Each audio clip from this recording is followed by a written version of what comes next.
Remember or was it because I pushed that button, right? Mm-hmm. So if I Hello, don't, everybody. How we doing? welcome. Yeah, you should be good. There we go. Last time I pushed the button, Yeah, messed everything up. it's all right. I'm late today. I'm always running close, but today I'm late. Today, Tom's running late. Which is all right. Quarterfinals. You excited? I'm very excited. Our first quarterfinalist has Ultra Gravitron. Woohoo. And tonight we have a chance to advance a Niflkong. Nice. They're the only two Gigantor creatures we have left. Big boys. Yep. No Sins entered the tournament, so No Sins are walking home with anything. Nice. So we've got a couple interesting decks. Kristoff is like in my opinion, one of the best Saurian packages we've seen in Mass Mutations, with solid Logos backup, and most importantly, if I remember correctly, I could be mixing them up. Yeah. This must be the one that has triple Reclaimed by Nature. I believe so. Yeah, this is triple Reclaimed by Nature with an auto-vac and an auto-encoder. And it's got some real good Saurian stuff going on. It's got a Fangtooth Cavern and a Keyfrog too. So it's pretty solid. It's kind of surprising. I don't know if this means we're bad or what. We have a ton of Untamed and Saurian decks down to our final amounts. Like yeah, Dis Shadows and Logos are making quite an appearance, but I don't think we have a Dis Shadows Logos deck left. Well, Untamed. If Untamed's good in this set, yeah, it's Untamed's real good, especially in set. I think that it says a lot about sealed in this set. That in Logos you got Effervescent Principle. Yep. And in Untamed, you've got some huge, awesome rush if you find the right Untamed suite. Yeah. I think across Archon, Untamed in this set still does well, but you're probably looking for slightly different things. More of that Pismire, Reclaimed by Nature, Savage Clash type stuff. But Untamed has a lot of very good cards in it. Just, not... You get a Cephalosed in there at the right time just to kind of help block things. Yeah. And I can't remember. I always forget the guy's name. The one where your guys get to come in ready. Fandangle. And I don't know how you could ever forget that guy's name, because it's an awesome name. And Adder has one of those Untamed packages that is just ultimately aggravating to play against. Because this is pretty much... Adder has in my opinion, the best Untamed set I've seen. Dark Harbinger. It's got a Dark Harbinger, a Fangtooth Cavern, Song of the Wild with Ghost Hawk, Keyfrog to go with that Fangtooth Cavern. It's got a Dark Fairy with a draw icon on it. It's got a Cephaloist. Savage Clash. And Resurgence. The only only thing I would change in this deck is I would throw out that Sacro Beast and put in a Reclaimed by Nature. And this would probably be the best Untamed house that I thought up. This has a Mark of Dis, which is huge as we've seen. Mark of Dis is huge. Yeah, it swings games. Yeah, it's got an auto-encoder, but auto-encoder versus triple Reclaimed by Nature, I don't know what a person does there. So, it should be an interesting matchup. So double. That one has auto-encoder as well? Yep, they both have auto-encoder. And that's what you just said was double auto-encoder, double Fangtooth. Yep. That's... Yeah. Double Keyfrog, too, I think. This one has a Keyfrog, too. Yeah, it does. So, yeah. Yeah. It could be. It could come down to an interesting game. Which is funny because the quicksand in this isn't. I don't remember what Quicksand is destroy creature. If a player doesn't destroy the Have most them powerful ready. creature controlled by each player who does not control a ready untamed creature. Nice. So like It would when you're against an untamed deck, though, all they have to do to get around that is play an untamed creature. Have a ready untamed creature. Uh-huh. So yeah, we are rolling for Kristoff tonight, and we'll discuss our second match when we get that far. It's got Dark Amber Vault Niflcon shenanigans versus Ianga that just wins games. Yeah. What's more to be said about that other deck than it just wins? It's been the underdog, I think, in every match that it's come out. 4. And this is one of the few matchups that's your deck against mine. Oh no, this is. No, I mean this one too. That's what I mean. Yeah. That's what I meant is across the board it's 1-1. 7. And we're both playing our own decks. Alright.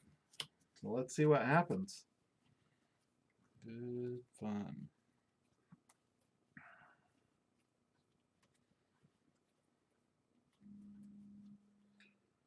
Oh. Somebody is calling me about my car warranty. Yeah. I'm not interested. Thank you, though. I actually answered one the other day. I had a few drinks. We just got back in from fishing. I had to go to Seattle last week to help my father-in-law move some stuff out of storage back here to our place. And that's why we weren't on last week. And then while we were over in Eastern Washington at our friend's house that goes hunting with us over here, he took us fishing for 2 days. And we were just about to get there, and I was like, you know what? We just came back in, and I get this call, and I was like, I'm going to answer because I was feeling a little froggy. Mm-hmm. So I told them, I actually answered, and they said it was a human because it's usually a robot. Yeah, usually it's a robot. And he was like, I said, I don't even have that car anymore. And he goes, well, we can get you set up one for your new car. And I was like, oh, okay. I said, actually, I do the same thing as you. And I'm going to help you get one for yours. And he was like, no, I already have a warranty. I said, no, we're going to upgrade you. And I started selling him on a warranty. After a few beverages, you know. Yeah. After about 3 minutes of that, he hung up on me. Yeah. So. I feel like a terrible person for saying this out loud, but I'm one of those people that I consider it a good day if I make one of these scam artists hang up on me. I love the ones that call and pretend to be from the Social Security Administration because I've never gotten one of those. Those are the ones that make me super mad. I feel bad for the older people that don't know it's shenanigans, but well, and that's the thing is like I'm sure the car warranty thing, it's just one of those predatory business practices that we don't want, but I've got a little bit of compassion for the people that, you know, they got to work in these call centers. They got to put food on the table, you know. Yeah. But these people who are scamming people, straight up scamming people, pretending to be the IRS or the Social Security Administration, I don't have an ounce of compassion for. So no. I really run them through the ringer when they call me. I like when they pretended that Google is going to call you. Public service announcement. Google's not calling anybody. They don't care. They own your life anyway. Yeah.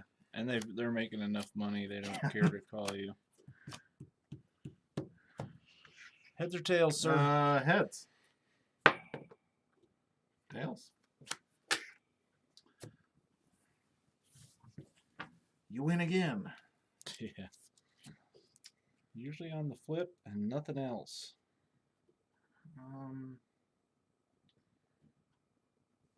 I am going to keep this.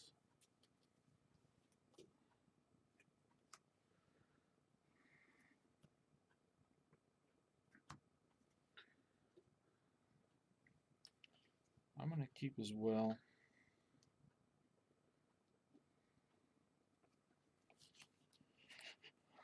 Autovac. Okay. Logos. Daughter. Bot Bookton. Howling Pit.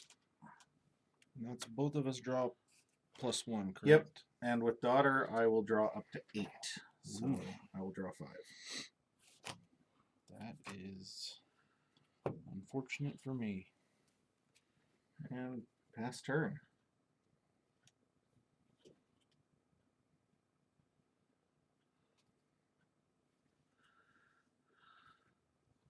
Saurians. Hedonistic intent.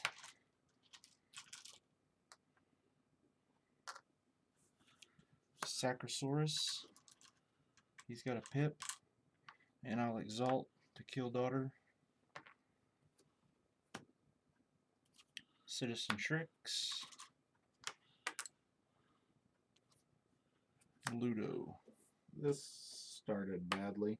This feels like my stupid league game from yesterday.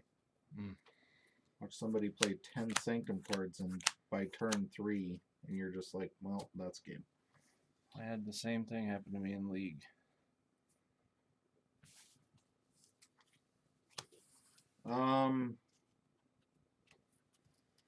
And I drew up from Howling Pit. Okay. Logos. Creep. Play Munchling. Munchling. Cronus. Bot Bookton. Ho!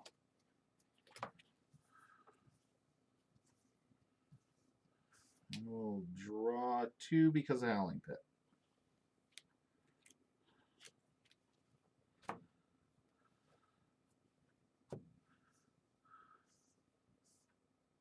Jiminy Christmas.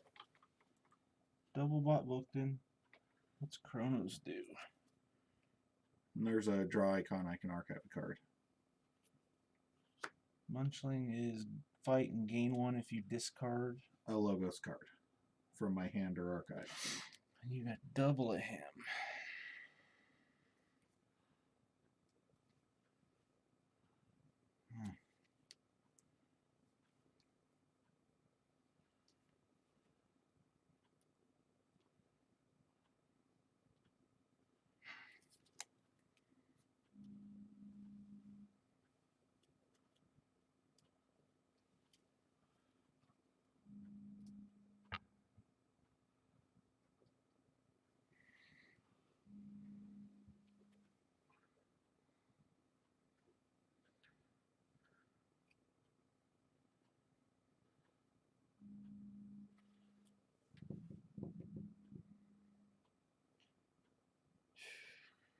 Goodness. That's a mess that needs to be dealt with. Mm-hmm.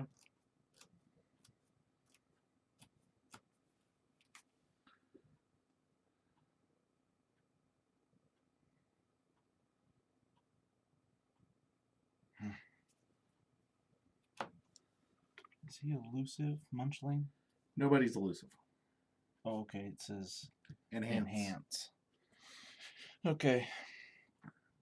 Saurian, Curse of Vanity, Pip, Exalting, Munchling, and Shrix.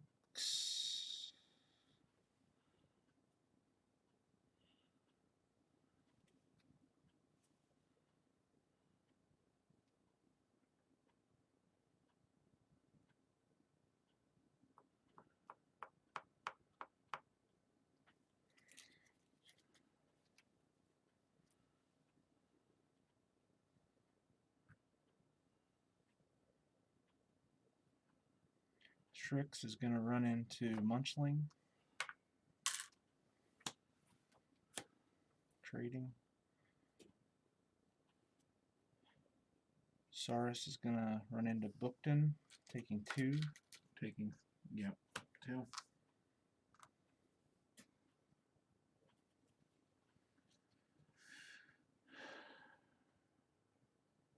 Ludo's going to run into Bookton, taking 4. 1,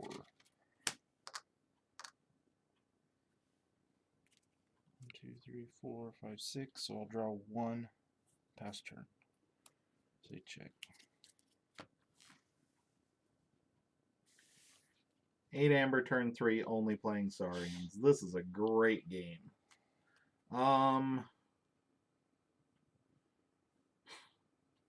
Do nothing here. Yeah, kill the thing. I guess I will kill a creature. Dis. Going to Mark of Dis your Sacrosaurus. Knocking out my armor. And making you call Saurian next turn. I'm going to Whale Perfectus Ludo to kill him, because he doesn't have any bonus icons. And I will play Dark Minion. Draw 3.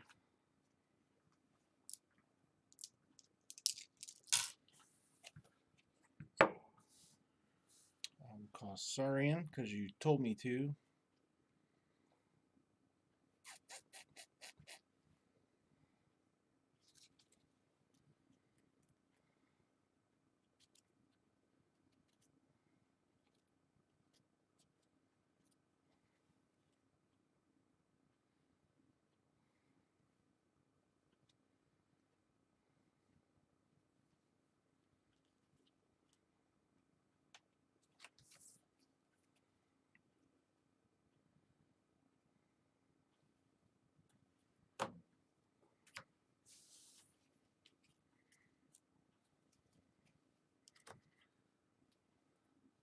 He's going to kill Munchling, taking 1 damage. And I'll pass turn, drawing none.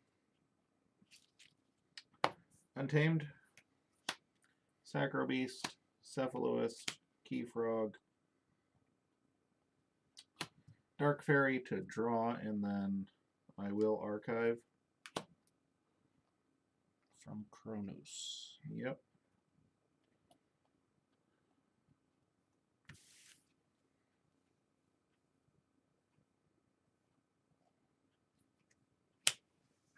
I'm going to play Dark Harbinger. After I play an Untamed action. Ready him. I'm going to play Ghost Hawk here. Doing the damage on the armor. Okay. Reap.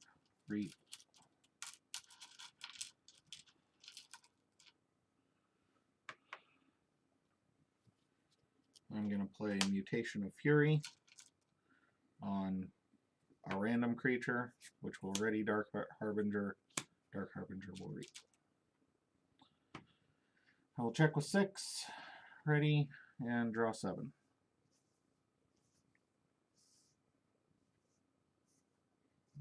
That's... You're playing lots of cards. Mm-hmm. That's the power of Markadis right there.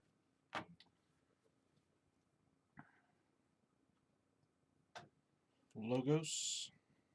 Evanescent. Gain a chain. Skippy. Daughter. Bot Bookton. Gain a pip. Bot Bookton. Yep. Thank you. And I will draw 6. No, 5. No, 4 because I have a chain. 3. 4. 6 plus 1, 2, minus 1. So 7 should be your hand size.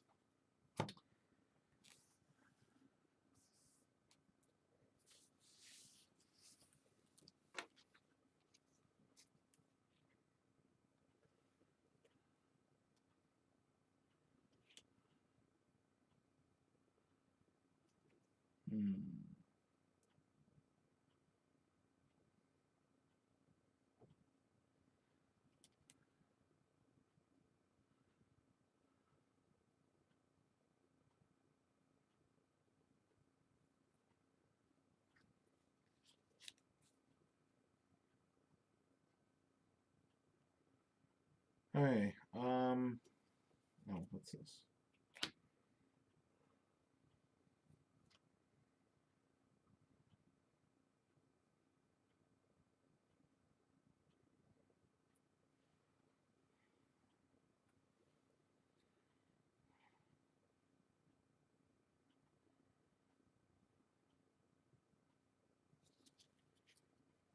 Picking up my archive.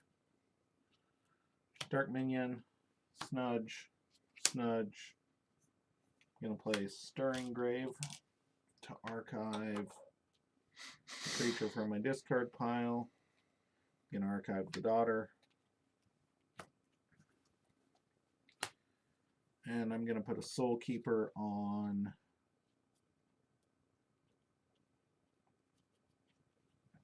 the Cephalist.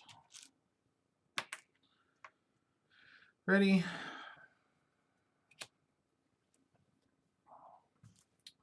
Draw 4, pass turn.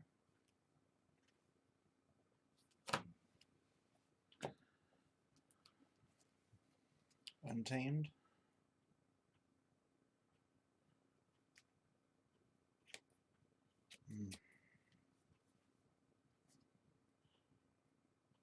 I can't.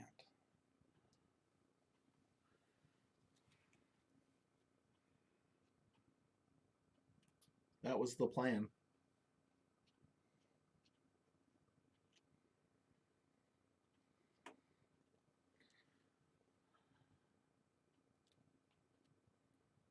Do it, you forge anyway. I think you've got me. Your board's too big. I need to draw. Reclaim by nature to get rid of your... So that'll get you 2 total. Yep. Purged. Reclaim by nature to get rid of mine. Yep. Purged. Cephalist. Gloriana's Attendant. Key Frog. I will draw 5. Because of daughter. Mm-hmm.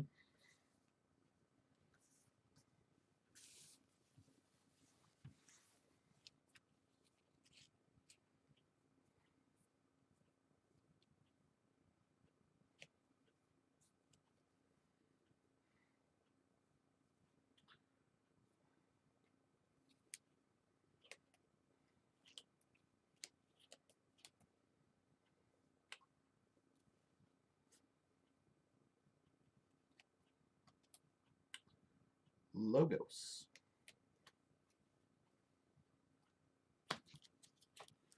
Picking up my archive. Play auto encoder. Okay.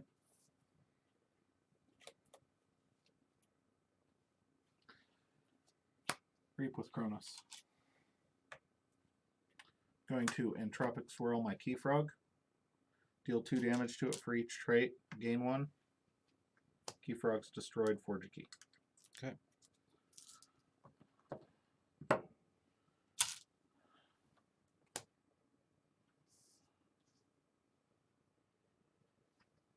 Effervescent Principle. Dealing damage to Skippy. Gaining a chain. Gaining a chain.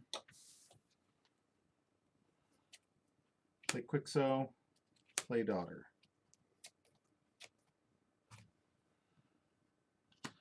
Ready?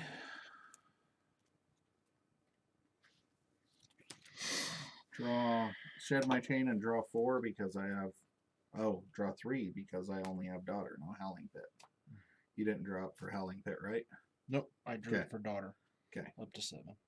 I was just making sure because Yep. we've had Howling Pit the whole game. No worries.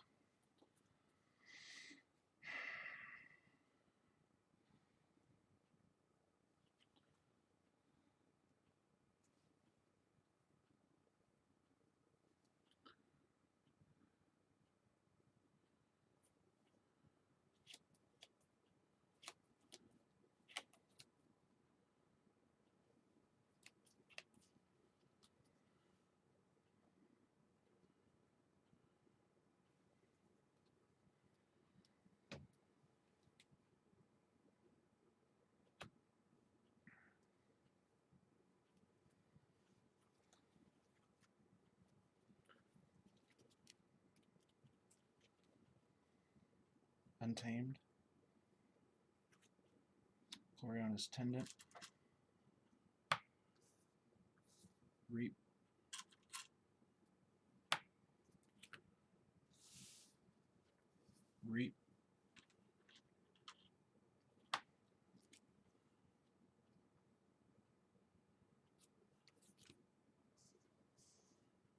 Ghost Talk to reap.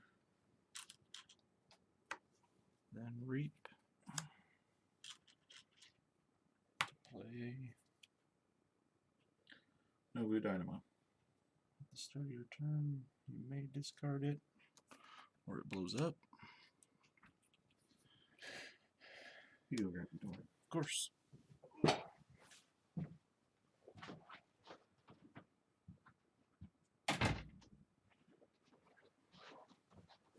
You're fiddling with Keyfrog.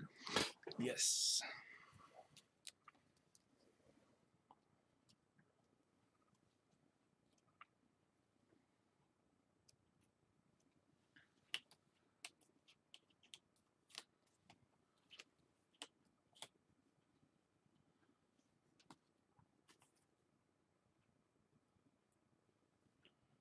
I'm going to trade Keyfrog with him.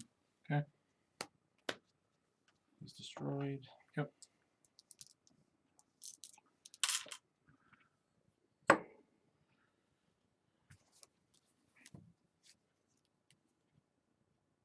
I'm at 5. I'll draw 2 because of daughter. Okay.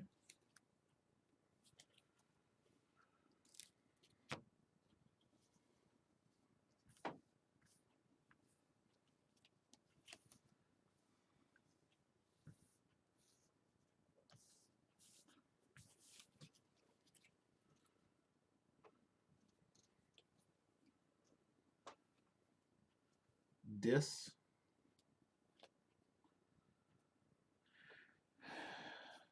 Soulkeeper on the Dark Minion. Move on. Draw a card. Reap with Snudge. I'm going to send Novu Dynamo back to your hand.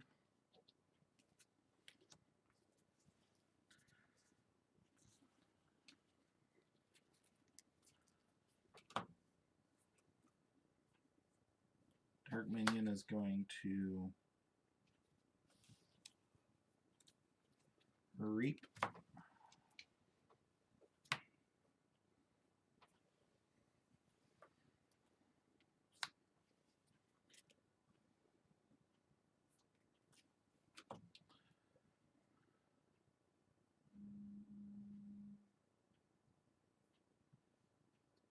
This Dark Minion is going to fight Cephaloist. Right? Hold on. Yep. Cephaloist. And all your creatures take 1.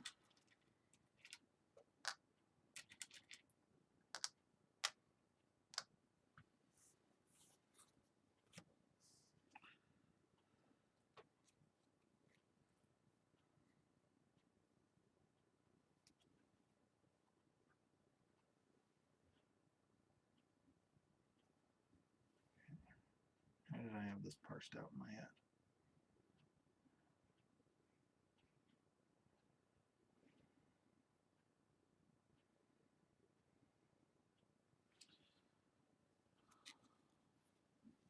First, or do I do this first?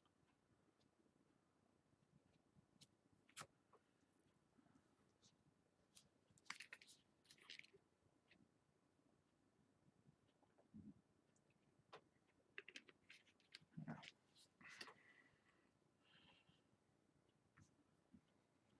I gotta do this first. Play Gleeful Mayhem. Okay. So, Dis, Untamed, Logos, Sorry.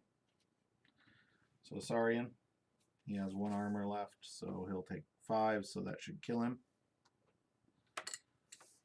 5. He blows up at the same time and kills Sacrosaurus. But the rest of your guys take 1. 5 for Logos, 5 for Untamed. So it board wipes you.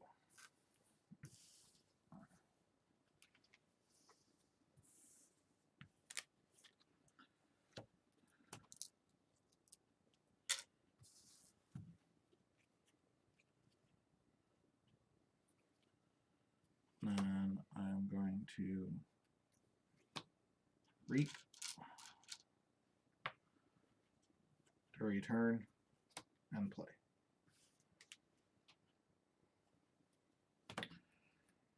Check with 7, ready, and draw 2 because of daughter.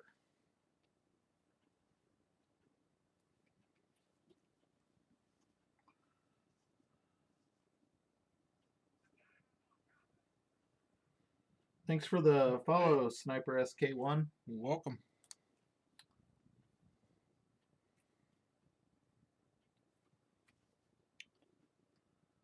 Saurian. Shrix.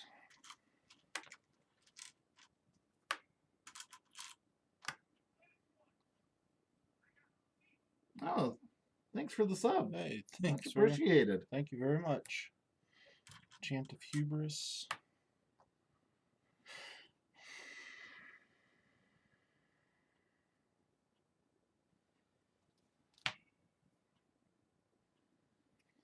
Defense Initiative.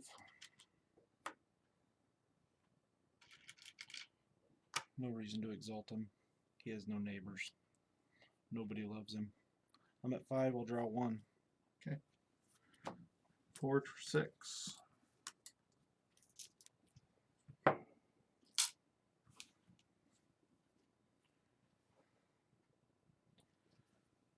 Call Untamed.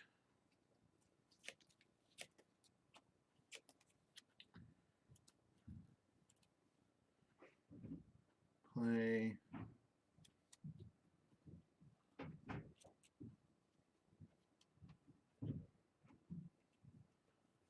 Fangtooth.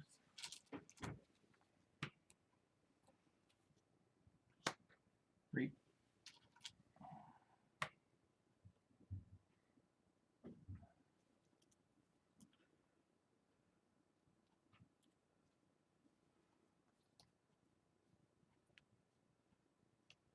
Play Quicksand. I have a ready Untamed creature. Your most powerful citizen tricks. That ready's Dark Harbinger.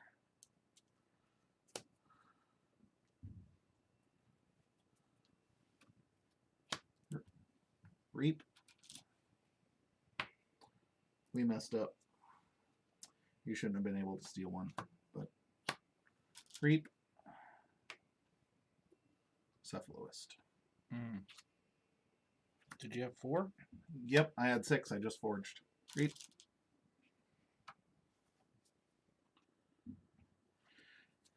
Play Resurgence. Capture. There. Get back. Dark Fairy. And Keyfrog. Play Dark Fairy to draw. Archive. Play Song of the Wild.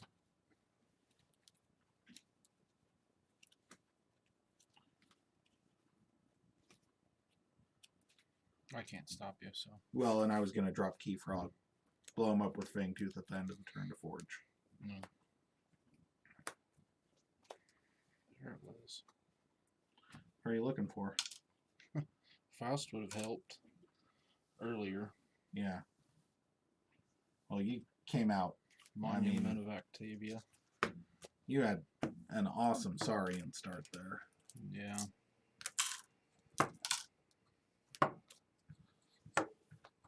And that's the thing about this deck is, like, it's cool that you've got Reclaim by Nature to blow up Autoencoder.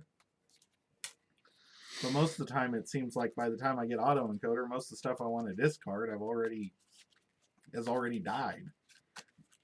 I'm okay with discarding a lot of those Logos creatures that I played early. Yeah. But I played them early because you blew up like 4 of my Amber and stole 2 others. Yeah. I needed to blow that up. You drew too many cards at the beginning. Yeah. I needed to blow that up way earlier, but I didn't draw it, so. Yeah. I didn't hold anything. Yeah. I got 2. Those are the breaks, like. But at the same time, Howling Pit was helping you too. Like, it got you to Reclaim by Nature faster. At the same time, you know. Yeah. Like, it was helping me, but it was also one of those that. Well, you had your daughter and Fangtooth earlier than mine. Mm-hmm. So you were drawing, and you played 6 cards at once, then 5 cards at once, and then 6 cards at once. Yep. It was like, whoa. I played 5, but then I slowed down. Well, on the turn I played 6, I actually drew 7 because I archived 1. Mm. And that's where Cronus is sneaky good. Mm. Because I had 1 non-untamed card in my hand.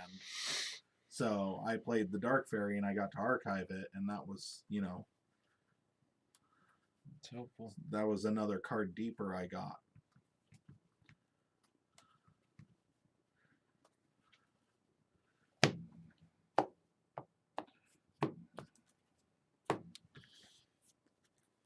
I will go first.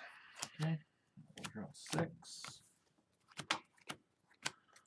Didn't seem to help last time, but I will not keep this hand. I wanted that Song of the Wild when I got it last game. Cronus and Howling Pit is okay for a 2/2/2 hand. I don't like seeing my Mark of Dis right off the bat. That happened last game, and yeah, it wasn't terrible, but it wasn't terrible because I had 3 good Logos cards in my hand that I knew I was going to play and be able to dig deep, because Howling Pit and Daughter right away, I was going to draw out of having to play Mark of Dis until I could establish something. With a hand like that, you're kind of stuck for a bit, because the first chance you call Dis, you need to dump all those Dis cards if at all possible. Just because the way this matchup goes is, it's kind of this is kind of a quintessential race matchup. Both decks have an effervescent principle, but other than that, it's piecemeal here and there. It's about who can get there faster. Yeah.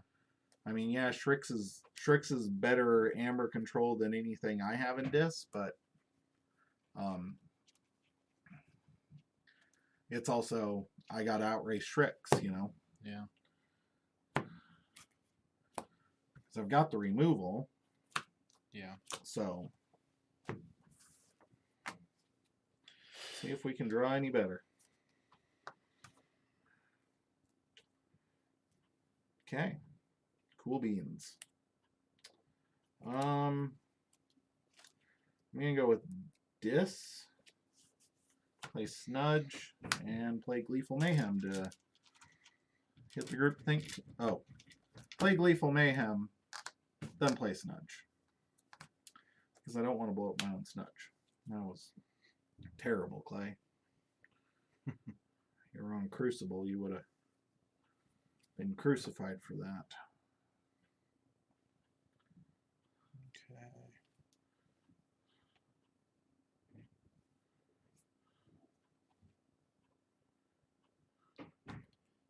I'm gonna play Saurian, Cornison,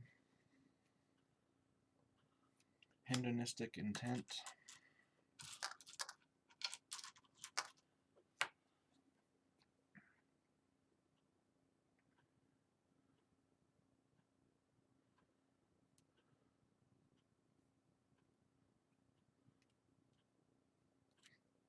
Faust the Great,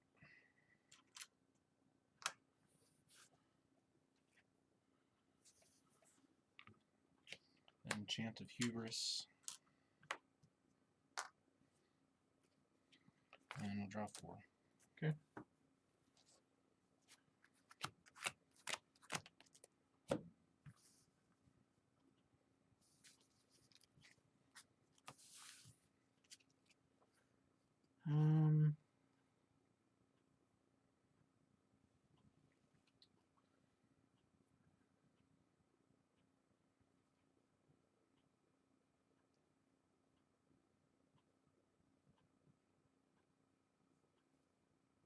Dis.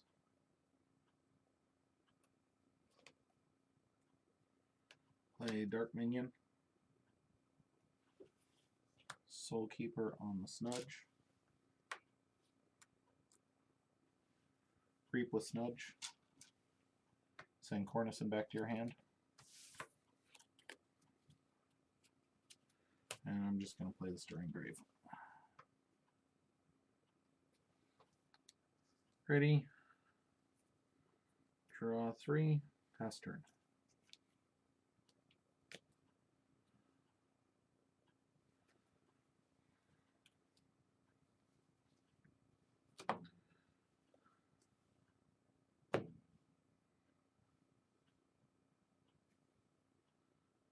Saurian. Monument to Octavia. Legion's March. Cornus and Octavia. Dealing 1 damage. It's after you use. So when you use Faust. Oh. I thought it said play. Use. Great. Okay. I'll reap. Okay. So he'll take a damage. He'll take a damage and die. Dealing Armor. armor. Armor. And then I'll draw 2.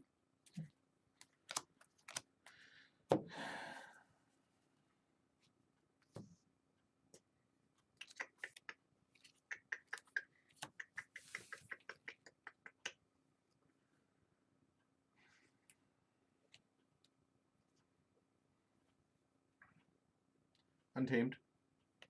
Savage Clash. This is my least powerful. That is your most powerful. Everything else dies.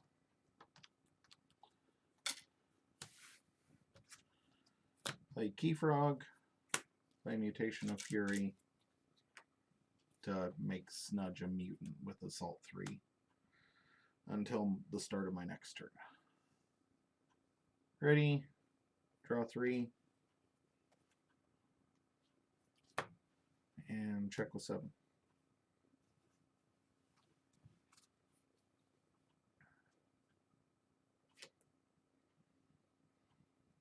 Logos. Evanescent. Game of Chain. Forge Compiler. Munchling. Skippy. Draw 3. Shed my chain.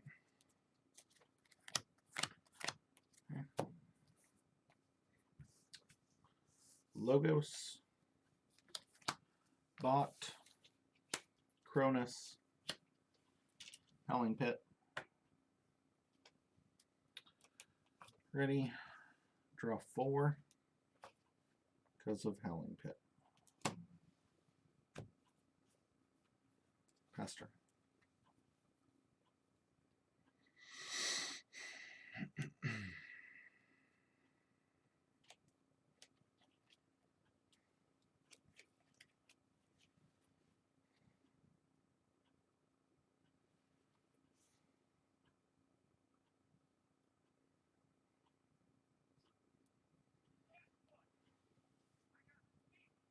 Mortivus! Hey, man. Welcome. Good to see ya. Yeah, that Skippy Time Hog does work. Citizen Shrix.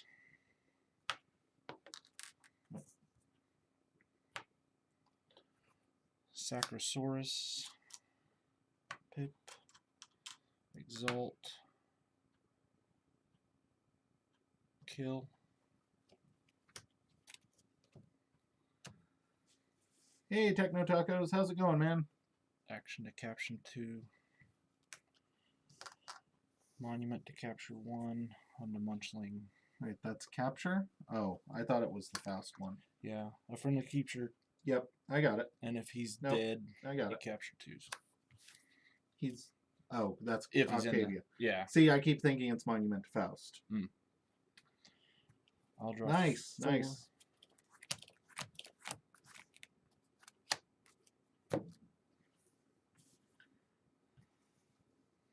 Okay. I am going to call this.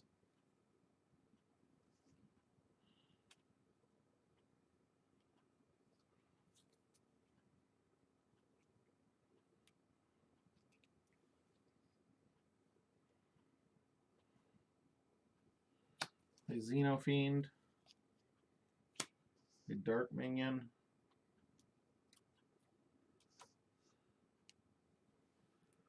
Snudge is going to Reap.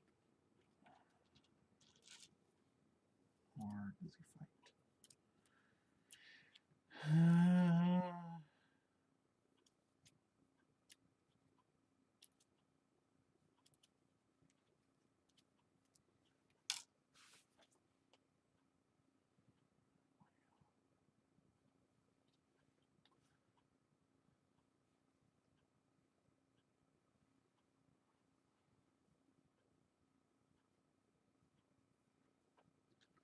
I think actually here he reaps, yeah.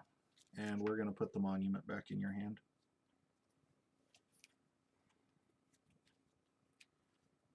And then I'm going to whale to kill Cornison.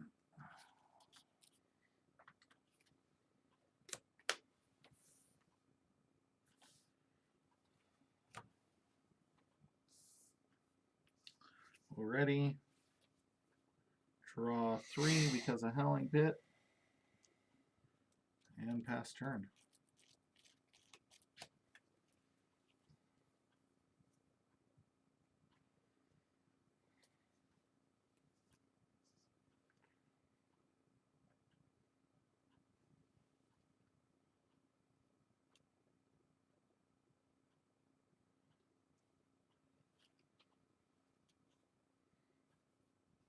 I love a good Saurian action heavy set. If you've got something with a lot of Curse of Vanities and Hedonistic Intents and things like that that you can throw on the other person's, there's some really good combos with that in this set, in my opinion. I really like that kind of action heavy Saurian. And I'm with Mortivus on this. It's not Worlds Collide Saurian, so, you know. Way different. It doesn't make you feel like you've already lost the game when there's 3 dinosaurs on the board. Wild Bounty. Game 2. Mm-hmm. Glorion is Attendant. Ghost Hawk. Reap. Exalt. Reap. And I'll draw 3.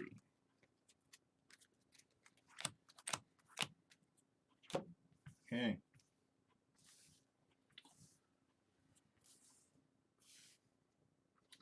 Logos. Effervescent Principle. Doing the damage to Skippy.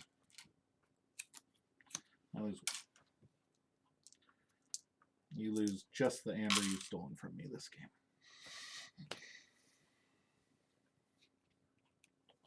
Play Auto Encoder. Gonna Reap with Bot Bookton to play Mark of Dis. A Pip. Let's go ahead and do the damage to... Have you played Saurian cards, or does it just feel like you've always called Saurian? You played Saurian cards. So I am going to use Mark of Dis on the Sacrosaurus. Okay.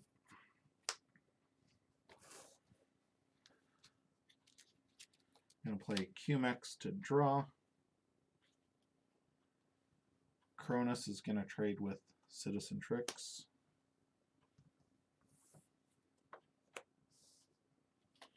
Play Munchling, play Bot Bookton. Already, check with 6 and draw 4.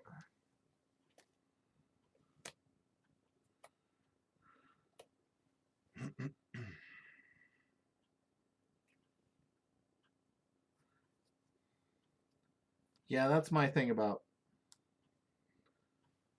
Worlds Collide Saurian versus Mass Mutation Saurian. I feel like Saurian is a solid house in Mass Mutation that has its uses and has some mechanics that are fun and unique to its house.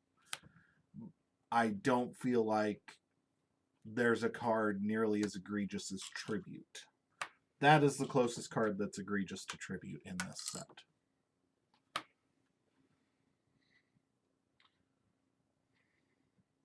Curse of Vanity. Pip.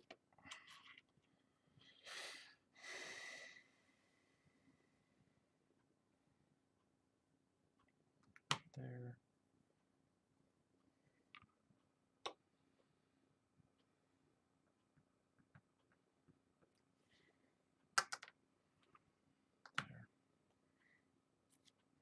Play Ludo.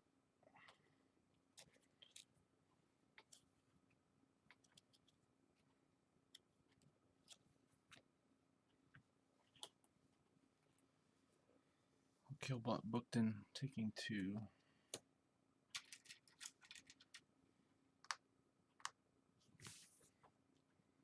And I'll draw 4.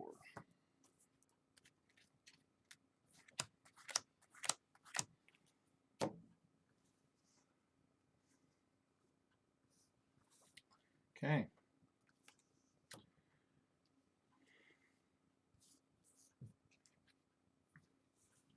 Call Untamed.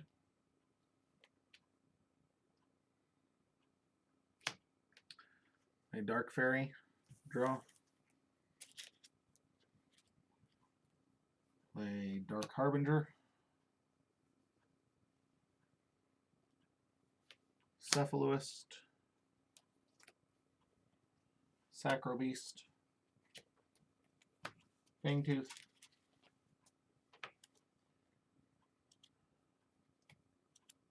Play Quicksand.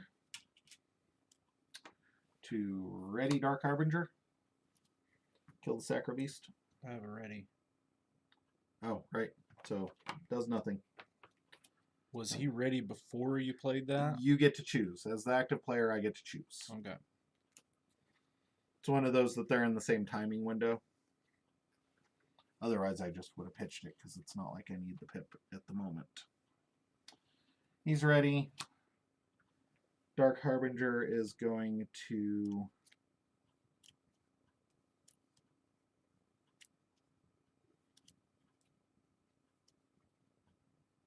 kill Citizen Tricks.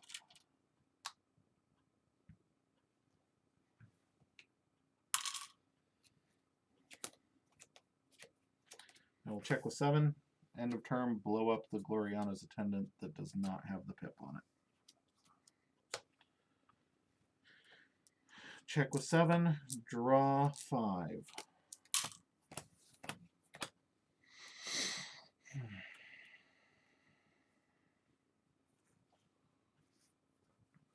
See, that's what you get for watching the stream a lot and sharing your decks, Techno Tacos. I've made it to where you have the power to share links, and Automod will not hate you now. Okay, Logos. Autoencoder.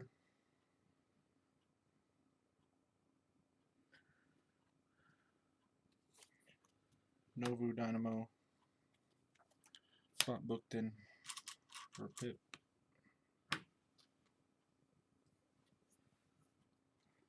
Dimension Door to Reap. Cool. I'll discard Dimension Door to Reap. I forgot about Cephaloist. Archive the top card of your deck. From Autoencoder. You discarded Dimension Door. Okay. I forgot that doesn't have to be ready. So I will draw 4. I will forge and you will award everything. And blow up your forge compiler.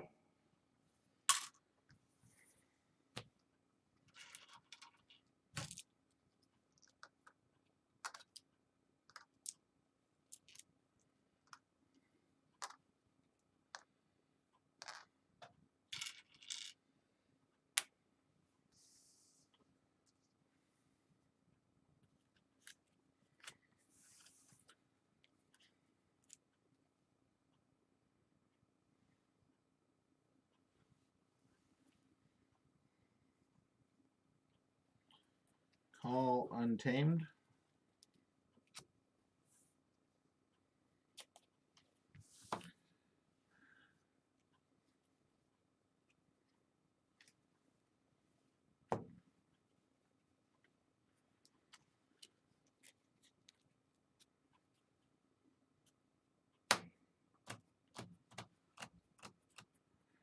Okay.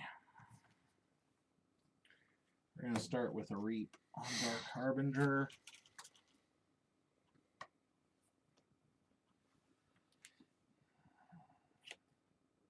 Yeah, it's kind of a crazy board. Yeah, on both sides. Like, I have more, but they're smaller.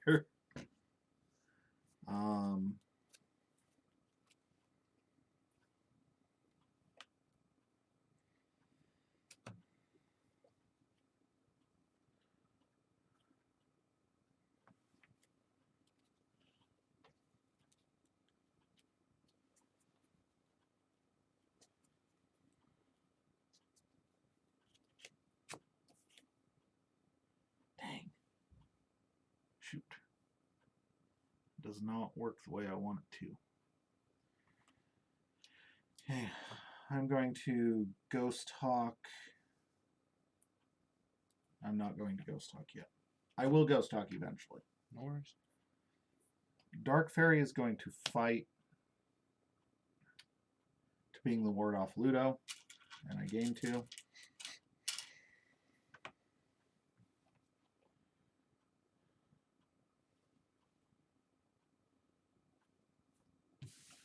Sacro Beast is going to fight and kill Ludo. He has Skirmish.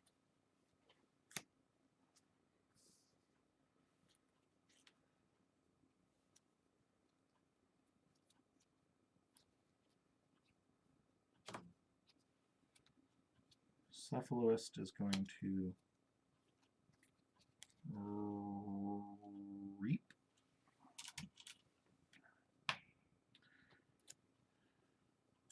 I'm going to play Ghost Hawk.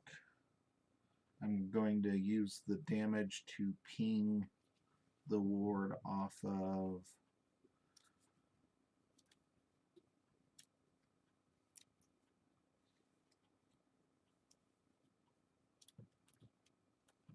you have a lot of creatures over there that could be problems. I'm going to ping the ward off of your Munchling. And then I will Reap with Xenofiend. Oh, I'm going to Reap with Bob Bookton first to play this. Soul Keeper. Gonna Soul Keeper.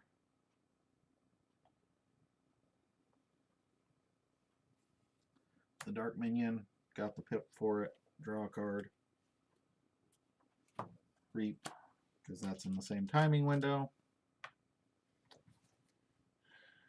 I'm going to play Song of the Wild, which will draw me a card. Ready, Dark Harbinger. Dark Harbinger will Reap for 2, because of Song of the Wild. I'm going to play Resurgence. Capture 1 onto the Dark Minion. Get back. I think I just get back the Key Frog here. Ready's the Dark Harbinger. Dark Harbinger is going to Reap for 2.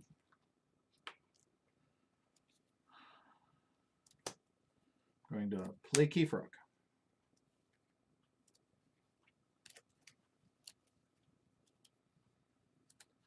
And that's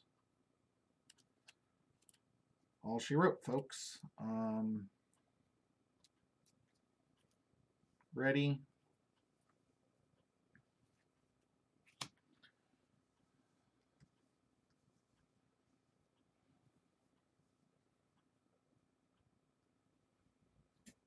End of turn. I am going to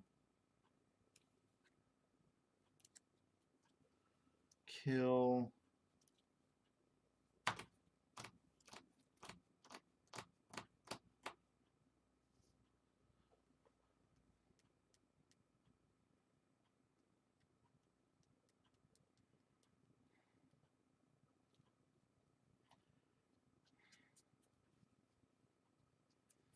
and kill the QMX. Archive them. 4, 5, 6. So I will shuffle and draw 1.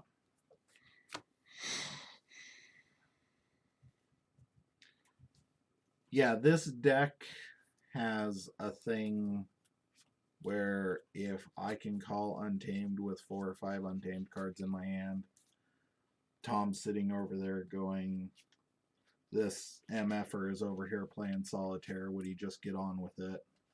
I'm trying to parse the game.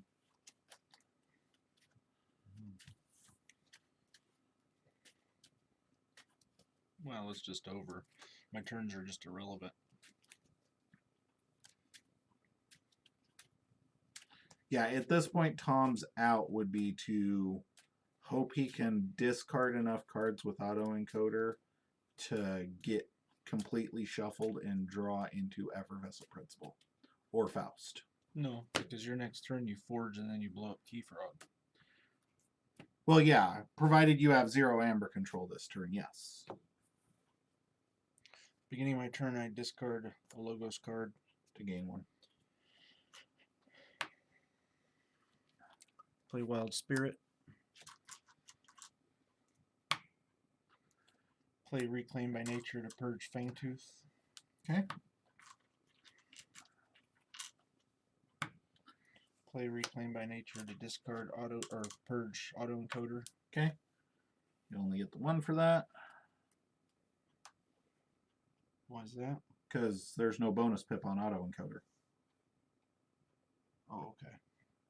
All right. Munchling only gains. Munchling does not steal. Fangtooth. And only when he fights. Fangtooth Cavern. Okay. Pismire. 1, 2, 3, 4, 5, 6, 7, 8. I have 8 mutants. 1, 2, 3. 3, 4.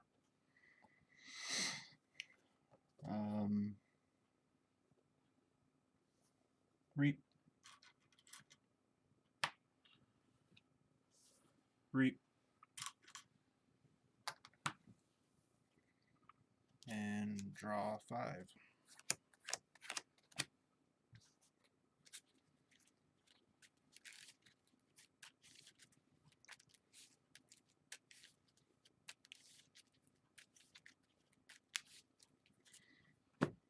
End of my turn. I blow him up. Deals 1 damage to all your stuff. Kills my biggest guy. Yep.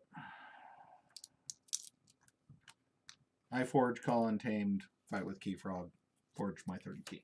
Yep. But the audience has to know, Tom. The audience has to know. Well, our audience knows. Our audience knows, but I really want to know if you would have drawn the Effervescent Principle here. You have 1 card left. Yeah, it doesn't save this game. But I gotta know, Tom. What is it? Oh. Skippy. Okay, so this deck will go on to face Usher. The Corpulent Usher of Meager Flat.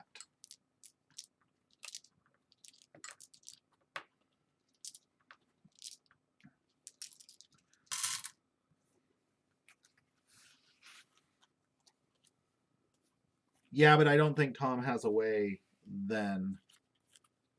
I guess he could have killed Keyfrog. You would have forged. Well, killed Keyfrog at the end of the turn. Fangtooth your Glorion's attendant to remove the ward. That does stall the game for a turn. But then I take that turn and generate 18 Amber. Or however. There was too many ones. I had to. Well, no, he meant like fight into it with your Ghost Hawk. Then you would have forged automatically. Right, but I was at this because you reaped and gained 1. Your Sacrosaurus would have still been alive because the Dark Minion's what killed him. Yeah, but you had 1. You were 1 Amber off. Yeah. It was 1 turn. I think the game still ends the same. But yeah, that would have prolonged it by another turn. Tom was out of Amber control in his deck to speak of. I could completely decimate the board. I think it was one of those that, This deck has no board control, so yeah. it's Okay, so we've got Ianga, Doom Sprawl's Gambler. Let's talk about it first. It is a Saurian Dis Shadows. Oh, is this the one with all those draw icons? no. It's got this is that. It's got double Mark of Dis Gateway with Grim Reminder, and it has an amazing Saurian. So it's got double Citizen, a Cornison, a Faust, a Ludo, double Theros Centurion, a Dark Centurion, a Library of Polisaurus, a High Priest Harvest, and the Monument to Faust. So basically, with this deck, when it does things, feels like you're playing against Worlds Collide Saurian. They can occasionally just Mark of Dis you, then Gateway and Grim Reminder all those Saurians back, and so you feel like you did nothing. I'm pretty sure the last time we played this deck, that's exactly what happened, because I remember having High Priest Torvis out and doing stupid things with him. Yeah. It only has one action in Saurian to go with High Priest Torvis, and that's Defense Initiative. But that's a potential warding 6 creatures. More importantly, warding 6 Saurians. Yeah. The Shadows is okay. Mass Mutation Shadows, I wouldn't write home about it, but it's got a Lights Out, which is pretty good. A Finishing Blow, a Vandalize, 2 Mugs, a Rad Penny, and a Seeker Needle. So, also it's got Shoulder Id, which is pretty hard to get through. Double Snorette. This deck's pretty solid. Oh, and it's got a Maleficorn. And Maleficorn does things. Oh yeah, this is the Dominator Bauble deck that you can Torvis in Dis and get back the Mark of Dis every turn if you want to get thrown out of a Keyforge tournament. What do you mean Torvis? So Market Dominator. You can Dominator Bauble him to get Mark of Dis and Mark of Dis every single turn because you just get to pick it up. Yeah. If you can Defense Initiative him. Yep. To keep him alive. So next we have Aaron Darkroom Chancellor. This is Shadows Star Alliance Untamed. Normally not a combo that somebody would pick to play. But see the cards. It's got Dark Amber Vault with a Niflkong. It has a Rad Penny. 2 Subtle Auto. It's got 1, 2, 3, 4.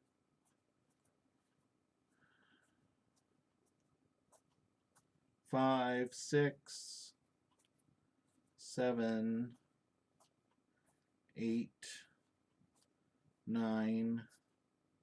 9 mutants with Dark Amber Vault, so not a ton.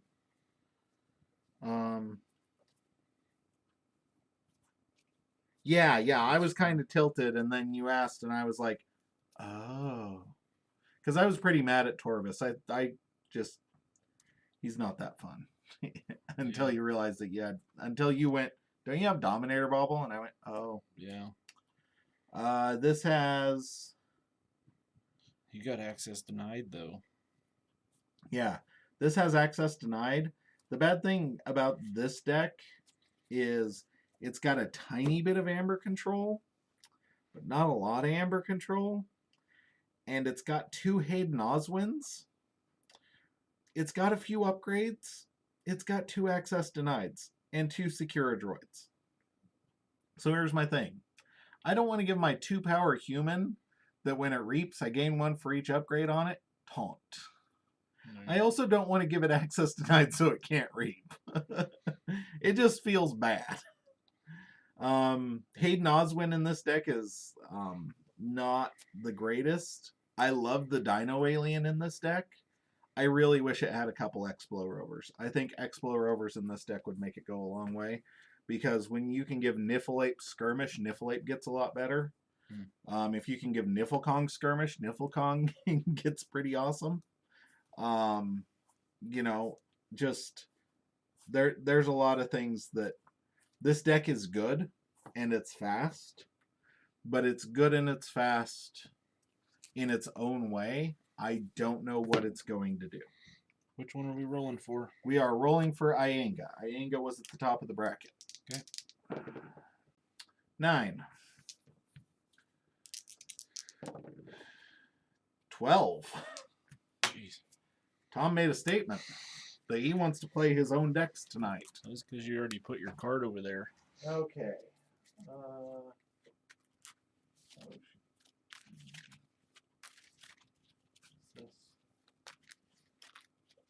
I don't know if I set one up for this match. I think I got distracted. So let me...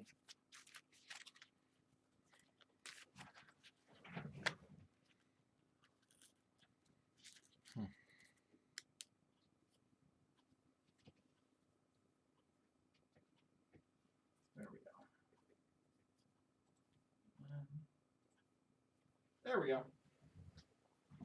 Fanciness. Let's go ahead and look at that, the deck that Techno Tacos posted up earlier.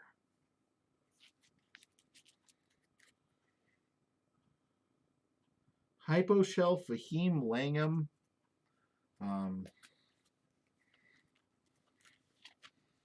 love the hyphenated names because you're like, do Archons have human marriage traditions? Like, did Hyposhell marry its Archon mate and decide that they were going to share? Like, Fahim Langham is, you know, the marriage of two families that have, in long Archon kind, ran the Crucible and forged keys. Oh my, seriously? But it couldn't give up its name. Okay, I'm going to say something extremely controversial right now, Techno Tacos, and I apologize. Because we really like you, and we really appreciate you. I have never been excited to see a Deacilis in a deck. It's just me. I've been excited to see an Ultra Gravitron. I've been excited to see a Niflkong. I feel like Deacilis is just, he's cool. But Deacilis comes down to, if I have a Deacilis, I want a Ludo. And if I have a Deacilis and a Ludo, and you've got the third part of that combo, I want a way to kill my Deacilis that turn.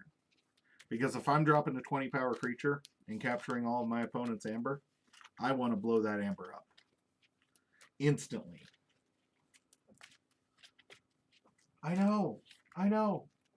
It's my bad, Slag Blast. It's my bad. He's cool. I love the art. I love the theme behind him. And it's entirely possible that I'm just biased because I haven't pulled one. I haven't pulled one. I think you pulled one, Tom, right? I've pulled like 8. And I've killed every one of them the first time they were played. I would love a Deacilis in a Forum of Giants deck. I like it. They're fun. I like the big creatures. They're fun, and they do what they're supposed to. And he's fun. With a Tertiate, you can kind of play around. With Faust the Great, you've always got a big body that'll have Amber on it. Xeno training with Faust. This is a really good deck. I like this deck. I think it looks solid. I'm a very, very heavy Amber control player for the most part. This deck has the amount of Amber control I'm looking for. 2 subject Kirby's to drop stuff out of turn. Double Infernus with Mark of Dis.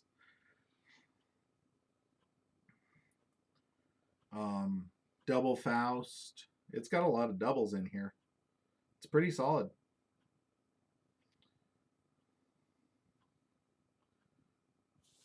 I like having the subject Kirby's to speed the deck up. I love the Hold the Line. Hold the Line is such a fun card. That's very Hold the nice. Line is Glorious Few, but better. Way better. Draw them up. Yeah, it is super weak to board wipes. It does, but at the same time, it looks fun. I will. I would gladly sit down across the table from somebody and have them drop that deck and have a really fun game. That's one of those decks that looks really good but doesn't look oppressive. It looks like you go into it and you know that like you can beat it. You aren't just sitting there getting absolutely creamed the entire time, even if you're losing. Well, Calgarian Ideal and Scoot 'em with the big guy. Yeah, that'd be fun. Yeah. Heads or tails? Tails. Heads. Well, it's going to the flippers tonight. There you go.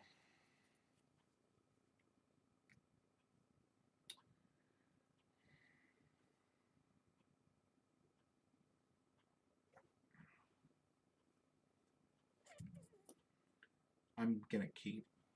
Yeah. You probably got a dirty hand. I'll keep as well. Okay.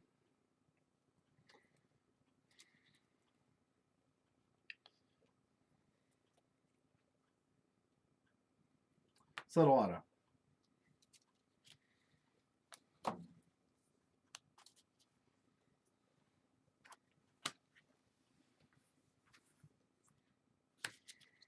And it begins.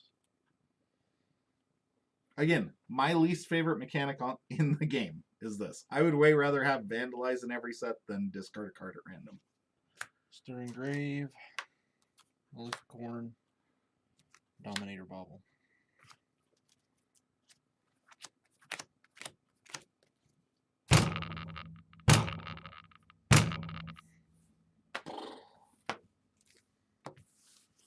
What's he do? Play, search your deck and discard pile for any number of Niffle creatures, reveal them, and put them into your hand, then shuffle your deck. I think there's only the 2, but I'm going to double check. I had him opening hand, obviously, because I haven't drawn a card.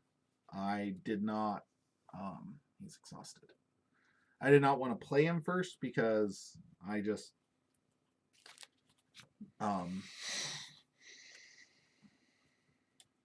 A, I didn't want to play him into a board wipe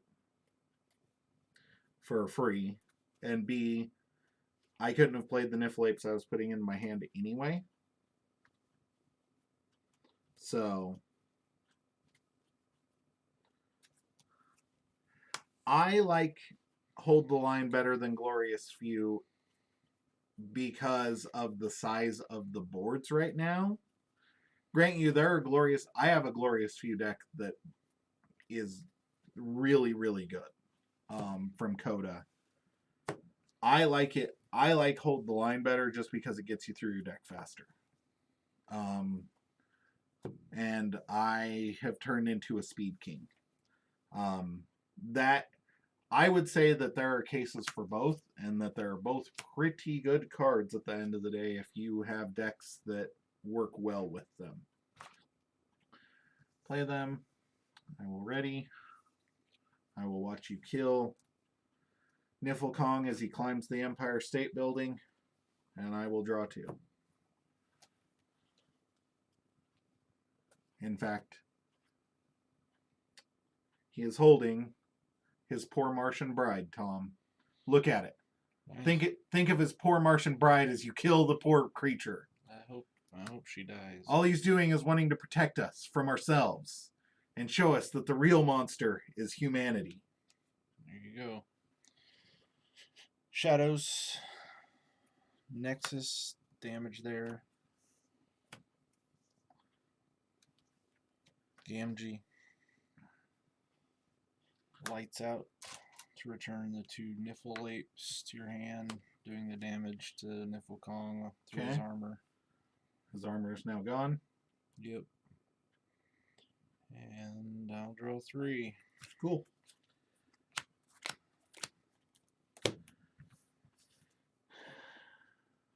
Untamed? Ooh, yeah, I gotta go turn the lights on after this turn. Niflkong is going to fight the Maleficorn. Take 3. I'm going to destroy a friendly Niffle creature. If I do deal 3 damage to a creature, I'm going to deal 3 damage to Gamgee. I'm going to steal 1, and I'm going to destroy Dominator Bauble. I will ready and pass turn. And go turn the lights on. Triple bot Bookton. Triple bot Bookton's awesome. 3 pips and whatever you get out of the deck is nice. That's always fun.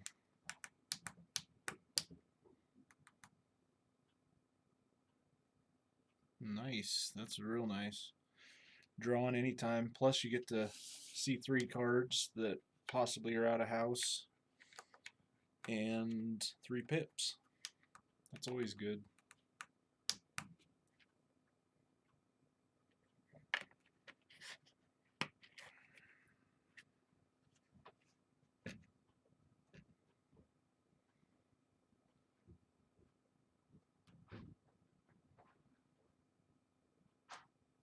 Yeah. Yeah, that's great.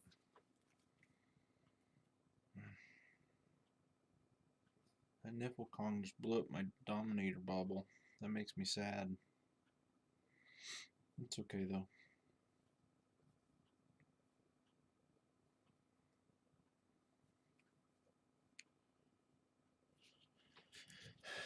They're big. The big creatures are big, but they're fairly easy to get rid of. I've pulled tons of the Logos and Saurian ones, but never a Niflkong. And the only one he's pulled is a Niflkong, so it's kind of bizarre. But we'll see how this goes here. I've got a finishing blow, so I'm going to knock it out with that. Which is nice that I don't have to fight into that thing like 85 times. So. Okay.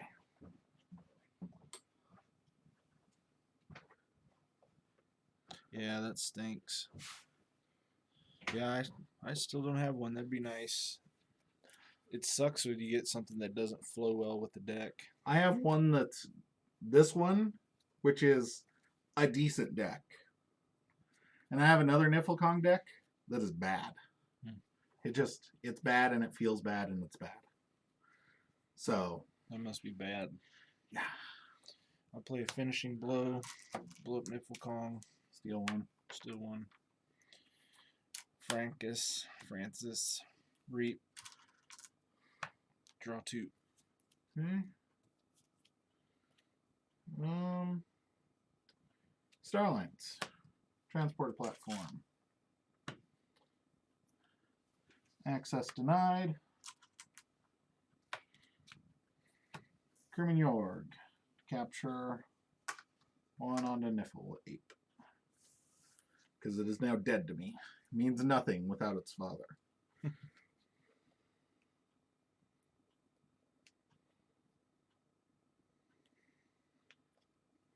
And I will draw 3. I have this Niflkong deck and the Clay Ultra Gravitron deck that Tom gave me. Saurian. Theo. Capture. Oh, wait. No. Shrix.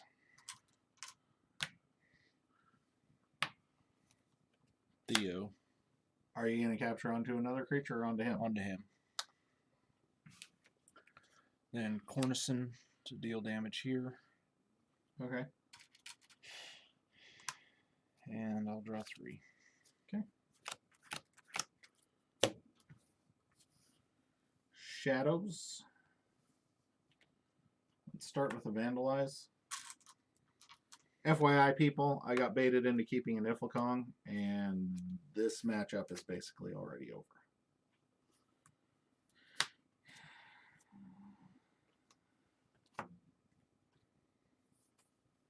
Get out of here.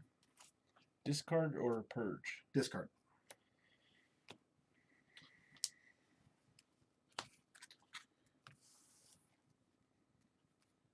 And play a Liam Say. Play a Seeker Needle. Put an Opportunist on Crewman Yorg. Capture. Put an Opportunist on Niffleape. To capture. I'm not being defeatist when I say that. This deck does not deal with boards well, and I kept a hand that I really shouldn't have kept because 2 of the cards in it were Nifflecon. This deck really, really, really wants to mulligan for its Dark Amber Vault. It really, really sucks when you don't have your Dark Amber Vault with this deck. What's Opportunist do? Gives it elusive, and it captures 1. Okay. On play. That's really it.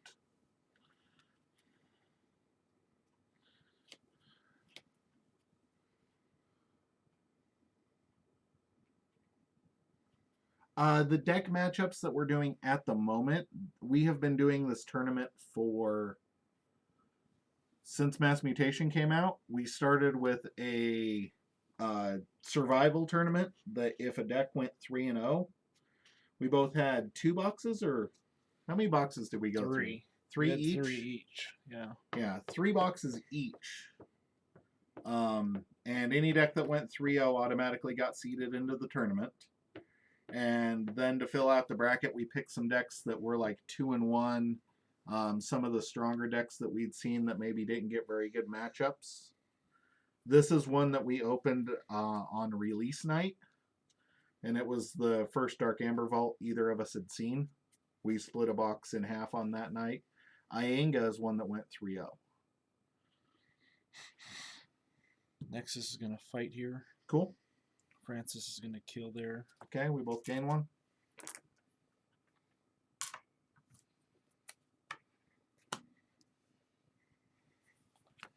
Play.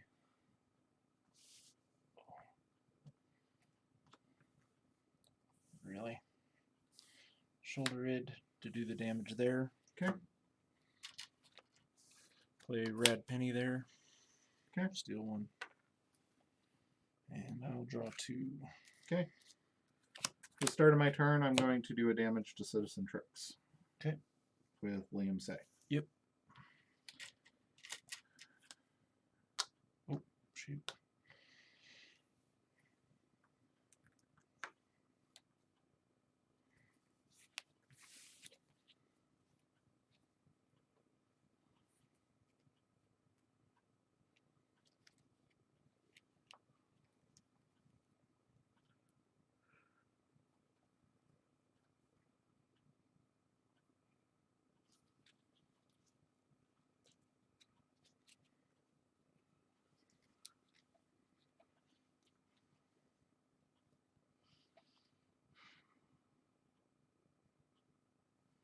My board is completely out of control.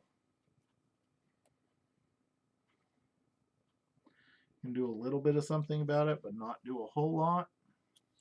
I can try and set myself up for the future. I feel like I'm losing, or I'm losing, but I'm doing fun things. So I'm going to feel like I'm losing, but I'm doing fun things. Play Dark Amber Vault. Play Rapid Evolution to give Crewman Yorg 4+1 power counters. Wow. Pass turn. Draw 2.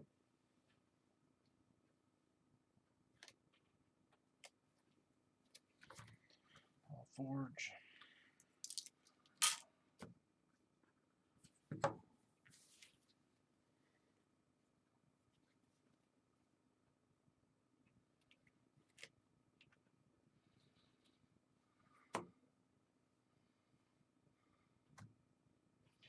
$19 damage with Amberheart. That's awesome.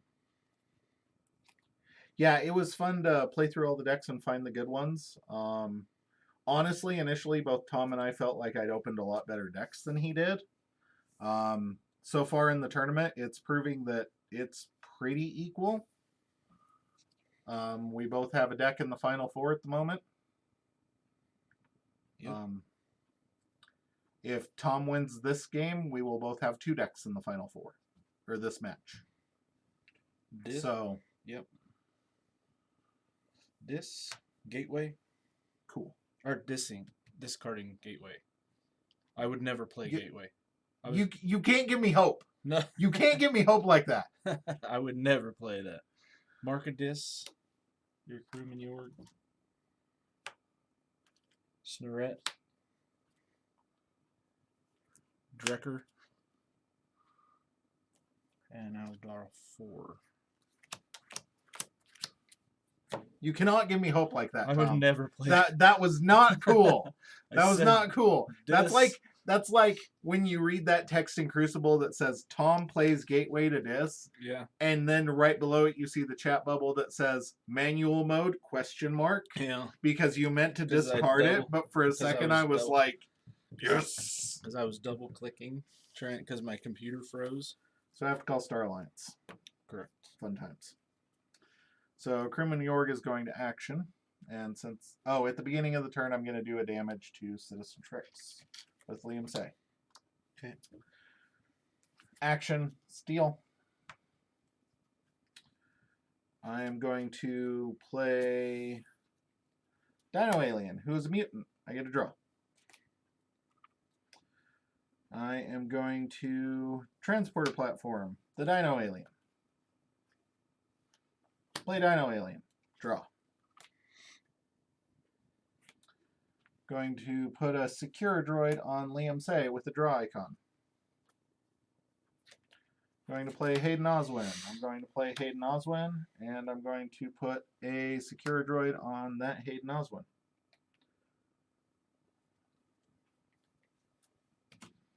I will ready. I will not do it that way. I will do it the way I initially intended. I will ready. I will draw up. I will pass turn. I'm drawing 2.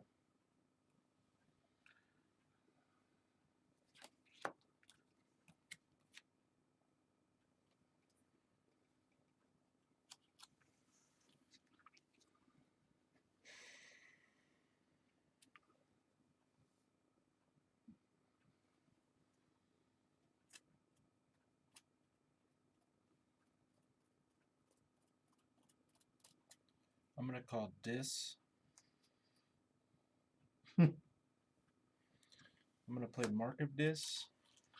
First damage. Here. Okay.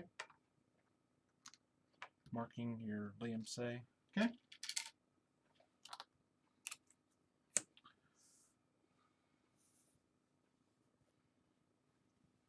And play Grim Reminder. Archiving all your Saurian garbage. Yep. I have to call Shadows. Oh, woe is me. Why do you do this to me? Why? Then I'm going to Reap here.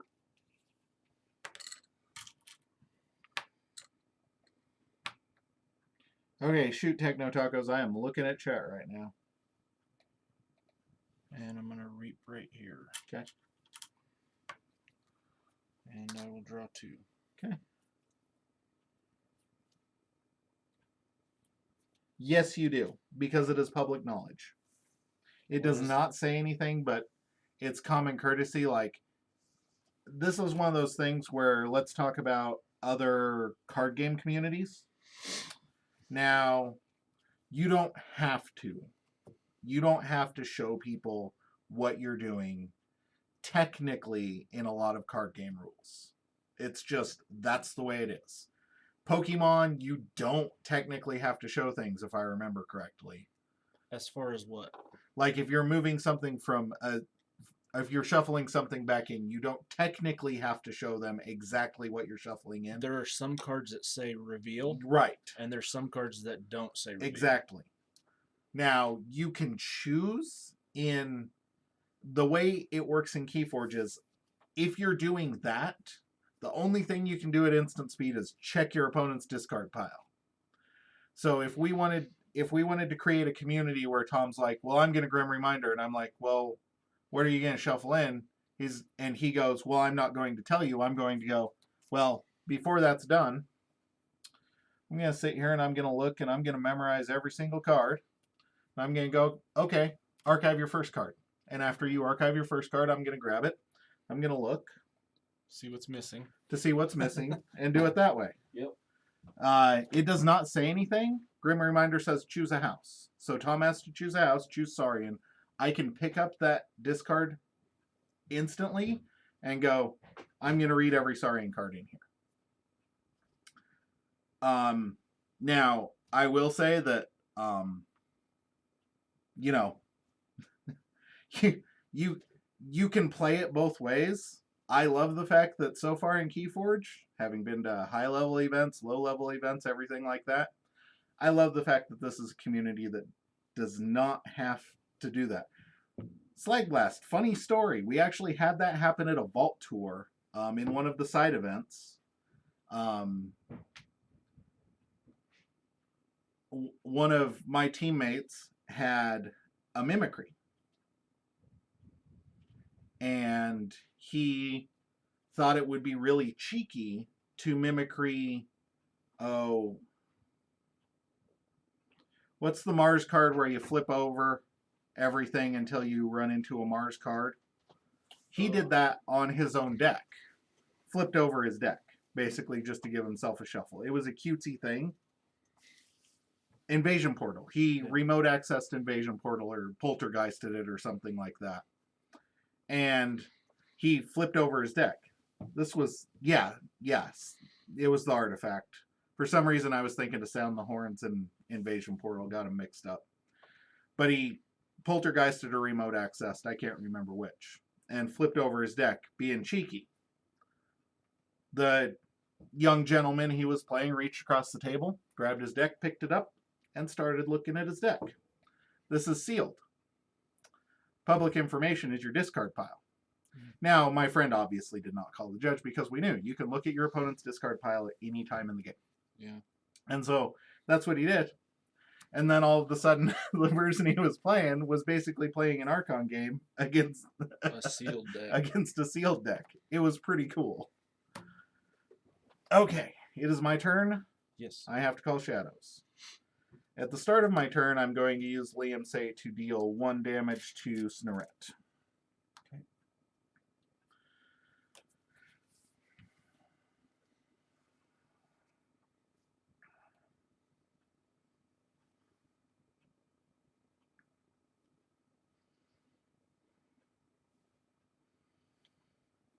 I am going to play Demo Thief. Demo Thief has a draw icon, so I will draw. And then is a mutant, so I will draw again. Going to play Subtle Auto and draw. And you can discard a card at random. Yeah, like, it's a power play, but, you know.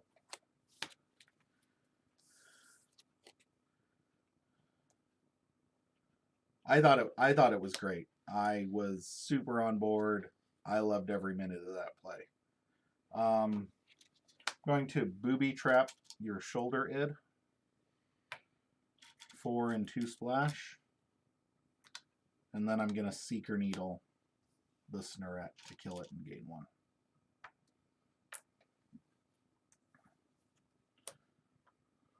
So Nexus takes 2.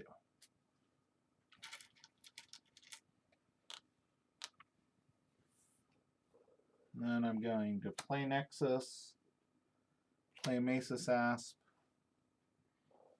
Liam Say is just going to reap.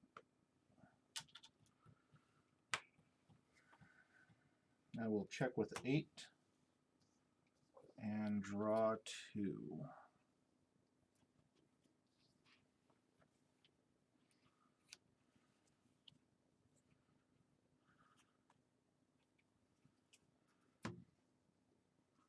call Saurian, picking up my archive.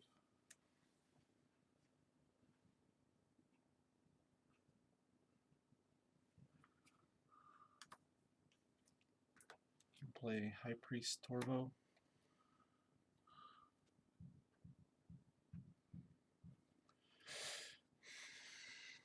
Ludo. Yeah, and our friend was not mad even a bit. He thought it was the coolest thing ever and just started laughing because he thought he was like, you know, being cheeky. And he was not being cheeky. Shrix.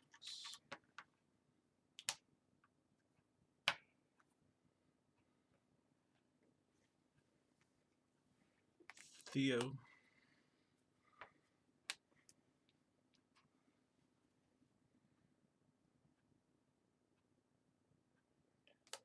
Defense initiative. Ward here. There. Ward and Ward.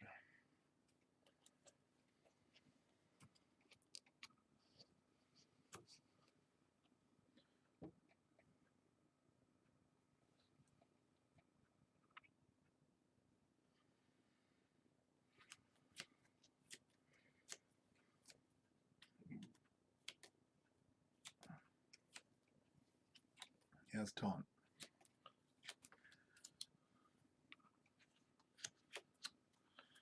Theo's gonna kill him. Okay, take a damage.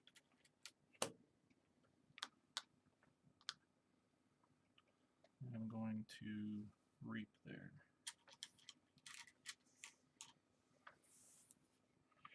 And I'll draw 5.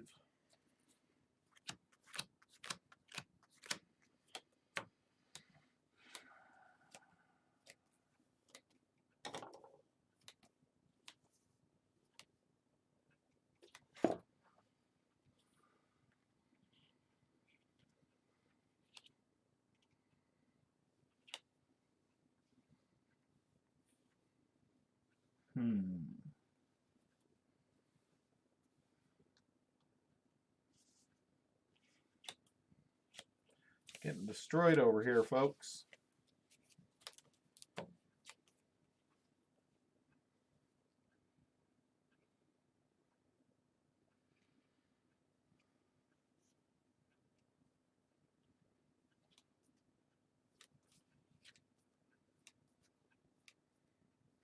The start of my turn, we're going to do 1 damage to protect the Sludo.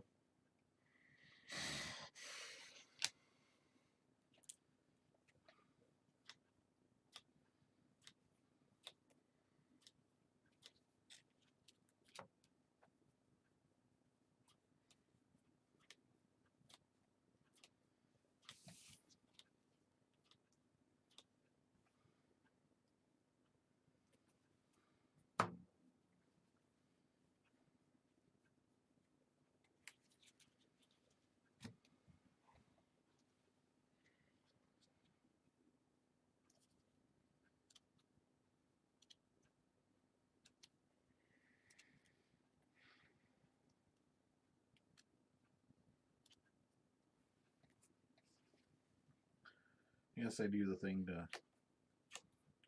keep you from forging because it'll get me into check. Star Alliance. Gonna access denied that Citizen Tricks. Okay.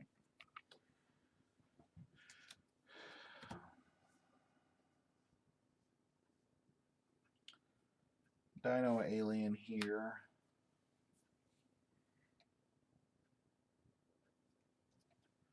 Anything with him for the moment. What I have left in here.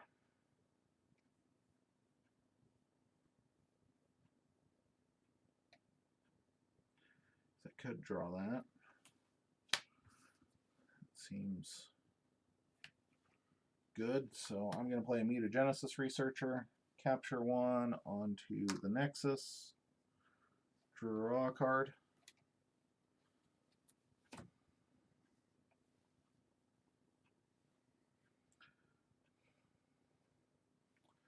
Dino Alien is going to fight and kill Ludo, taking 5.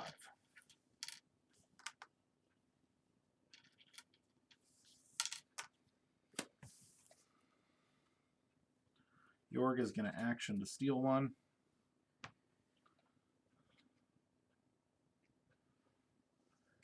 Hayden is going to reap.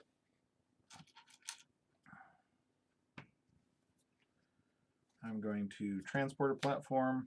Oh, shoot. I gotta look at the top 3 from the fight. What do you do with them? 1 into my hand, 1 on top, 1 on bottom. So hand, top, bottom.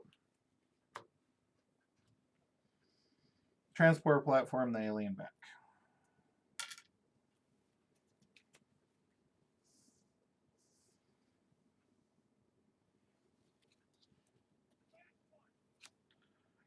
Thank you, Burger Tokens. We love you. Thank you very much. I do not Good to see personally ya. own a set, but Tom I have- owns a set of Burger Tokens. Burger Tokens is awesome. I have the full set.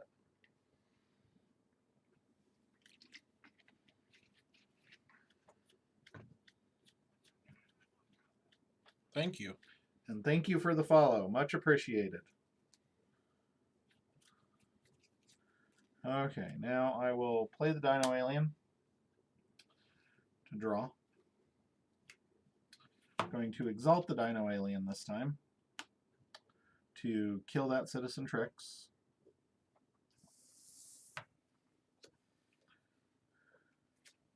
I'm going to play Commander Chan. I have 6 cards in hand. I don't get to draw.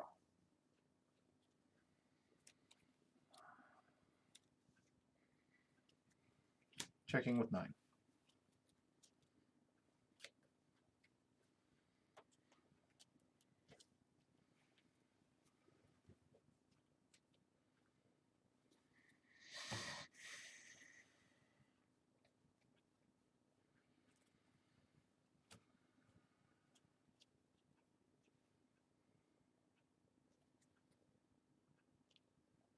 Yeah. I think. He has taunt. Yeah, because I drew this. Liam Say has taunt, yes.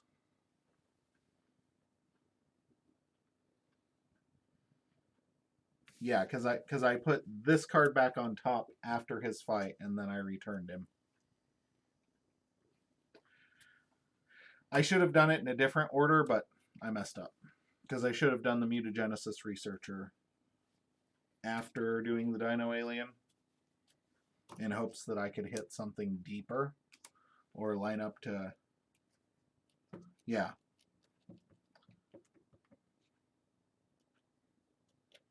Yeah, that's...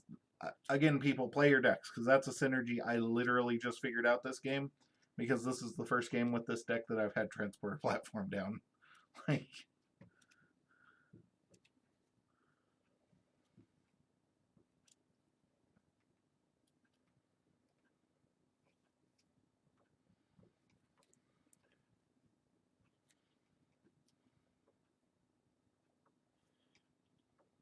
Shrix is going to fight and kill here. He is elusive. Theo's going to fight into him. Okay. Capturing 1. Yep. Shrix is going to fight. Losing the ward. Losing the ward.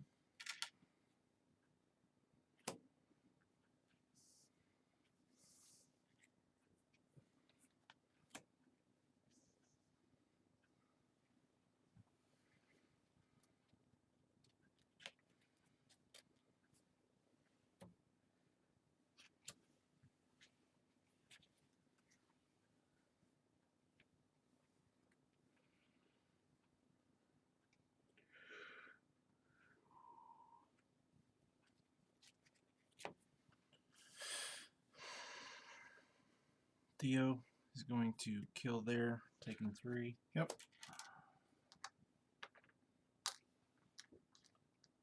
Cornerson's going to reap. Reap.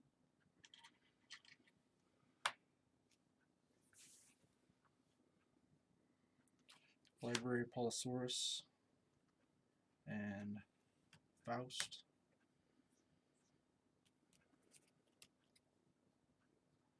I'll draw 2. Faust turn. Okay.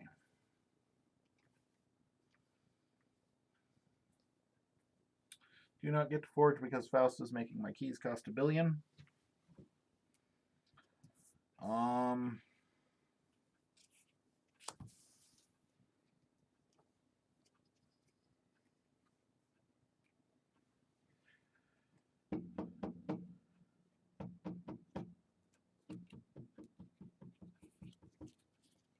I know what both of these are.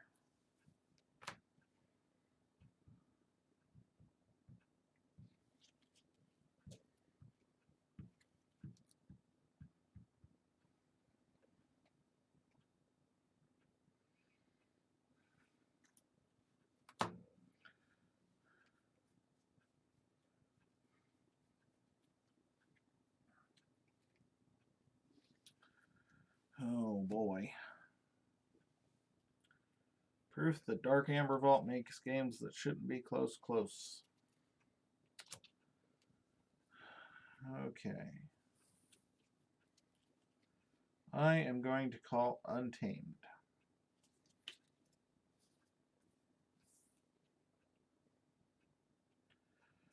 Play Dark Harbinger.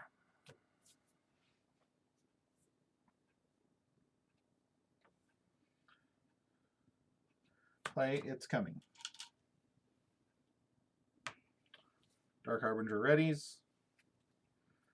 I am going to get the non-mutant part of Niflcon.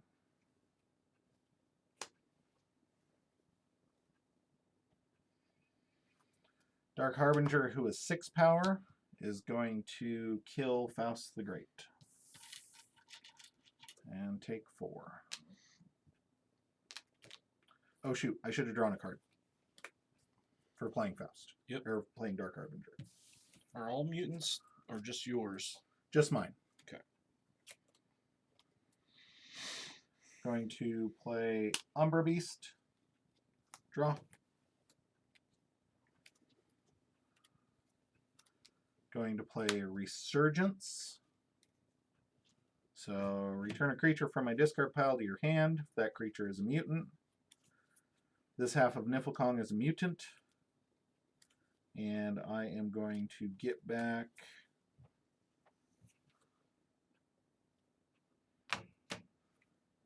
the Secure Droid with the draw pip as my second creature. Dark Harbinger readies. It can take all the way I had parsed it out. The bottom is a mutant. The top is just a creature. So Resurgence can get back both halves. Because the bottom is a mutant, except for Ultra Gravitron, which is a robot. Going to play Pose Pixies. I will Reap with Dark Harbinger.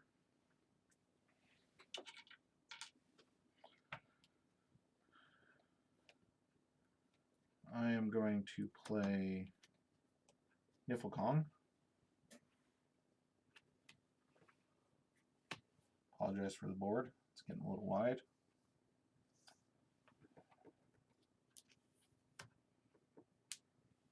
I'm going to choose to grab the Niffles before I draw.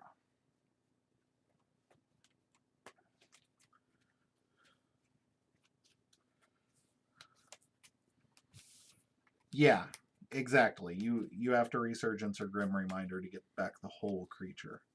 But Resurgence is super powerful for that reason because you can shove an entire Deacylus into your archive or into your hand. Grim Remindering. I think there's a lot of very good recursion in this set. I hope that eventually we get a recursion house.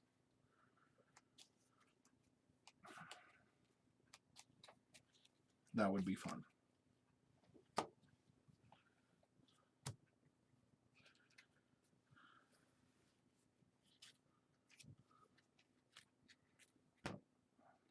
Draw. Lay down some Niflapes. Going to Mutation of Fury. Hit a pip. Going to give the Dark Harbinger Assault 3 and ready him. Dark Harbinger is going to fight this Theros Centurion and kill it because he has Assault 3 plus his 6 damage.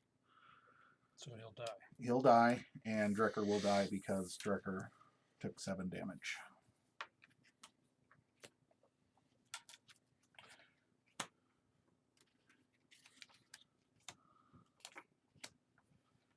And I will ready and draw 2.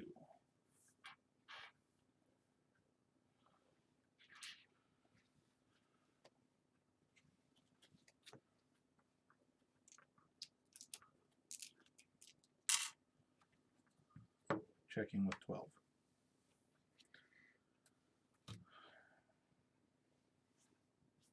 No, ready this side too, Clay.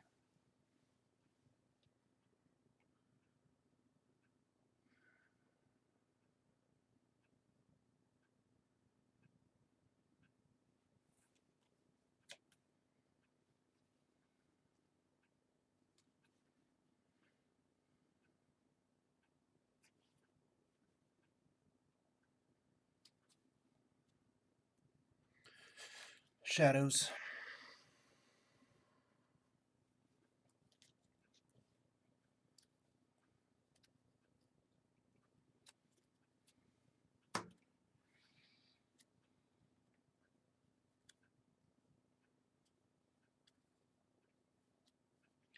Yeah. Archive is super strong. There's no way around it. It's one of the best ways. Mug.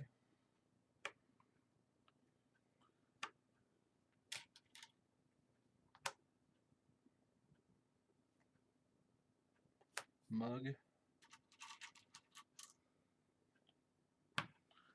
And capture 1 here. Take here.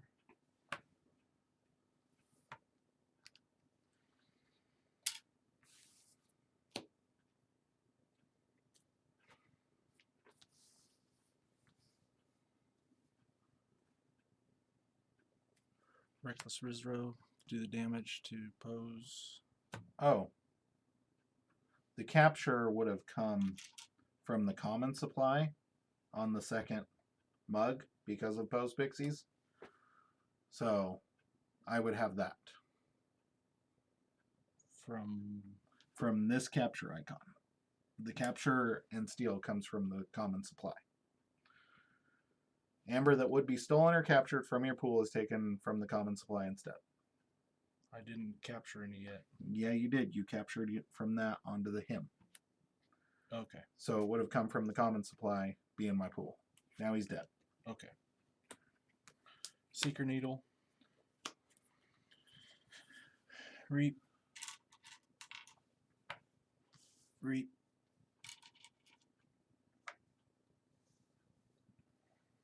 Reap.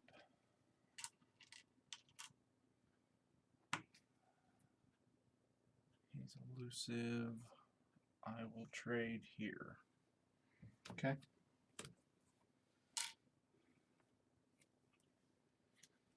Oh, that's yours. Now I'll draw 4. I can only draw 2.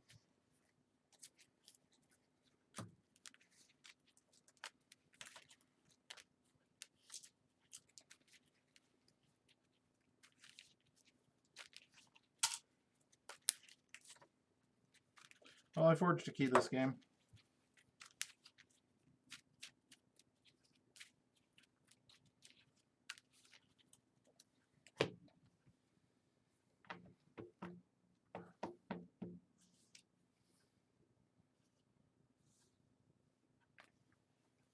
And that's game.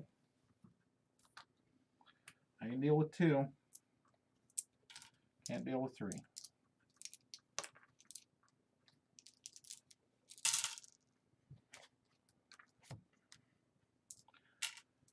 what happens when you get baited by your own deck. It's hard not to play him though. Oops, that's yours as well.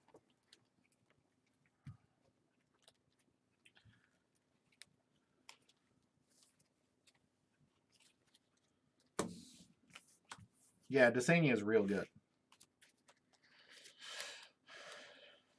Desania crushes my Tau deck.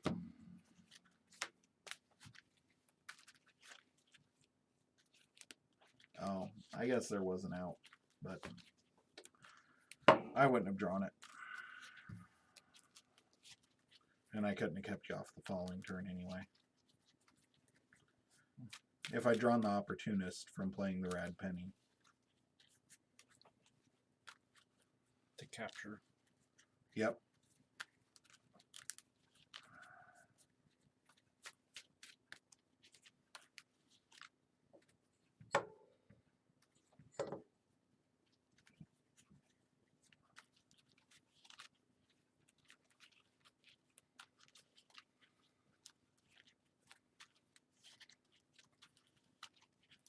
Spent too many turns trying to. You were just out generating. You were completely. Tempo was not in my favor. I sat with that Dark Harbinger and 3 action cards in my hand for 4 turns there.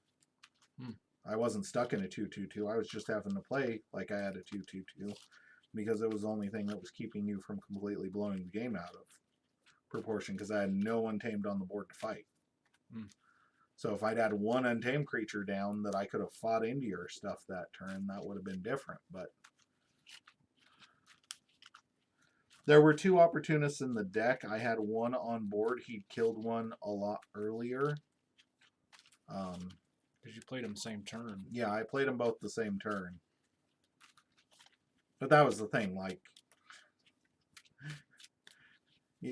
this game's like last game, except for the exact opposite. Tom gets to play Saurian and call check on turn 3. Like, Yeah.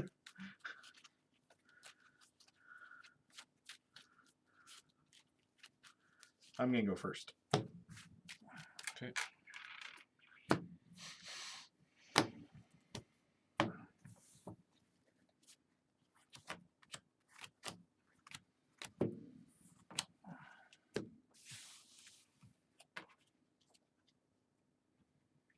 No, sir.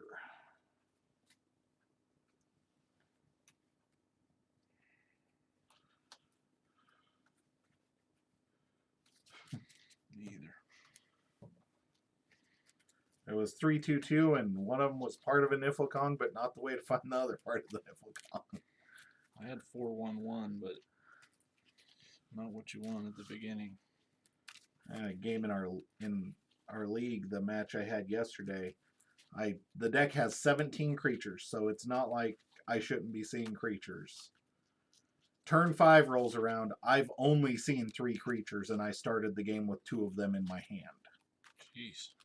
And one of them is a Crassosaurus. That's not fun. No.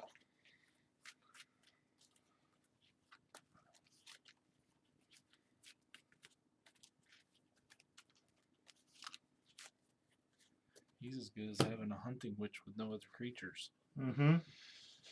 Except for he purges himself if you actually play him in like Hunting Witch. Yeah. That might deal 2 damage to something that fights it. Well, you're playing her and she's just dying. Because you're going to play her and then she's just dead with no other benefits. Yeah, I'll draw 6. Draw 5. I think this matchup has the capability to be close.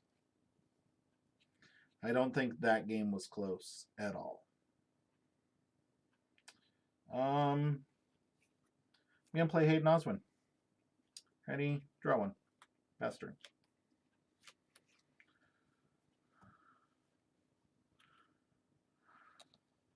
I'm going to...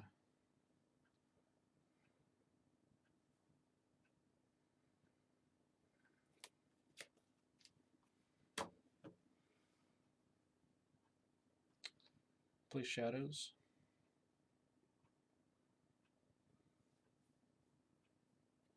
Oof, how do I do this?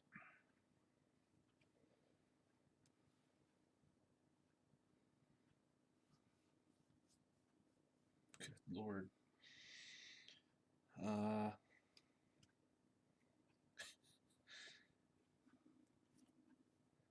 Vandalize, damage there.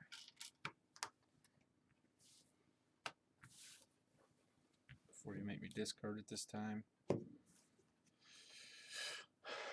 Discard there.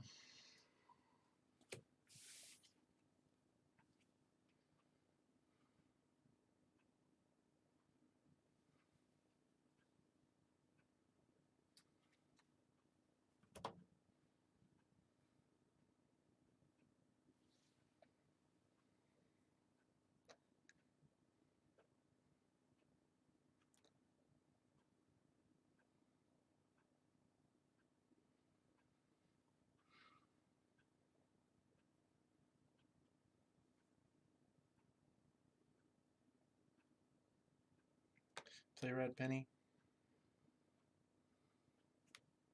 Play mug to kill your Hayden Oswald. Play reckless Rizzo to kill red penny. Shuffle her back in. I don't know why you're laughing. That was a good turn.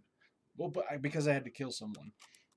Right, but killing your red penny is like not killing anything. Yeah, but I'm trying to do the math here on how to keep them all alive. I'm just like, there's no way. It's just like damage everywhere. I want the pips. I want everything. And so what you should have done there is mugged my Hayden Oswin. Yeah. For 2. Played the Vandalize. Then you're getting rid of a damage. No. Play Reckless Rizzo. Nope, I guess there isn't a way. There isn't. That's what I was sitting there laughing about because I did it all. Yeah. I played each one each way, and I was like, yeah, you did it the only way you could. Well, I mean, it really didn't matter at the end of the day which order the damage came in.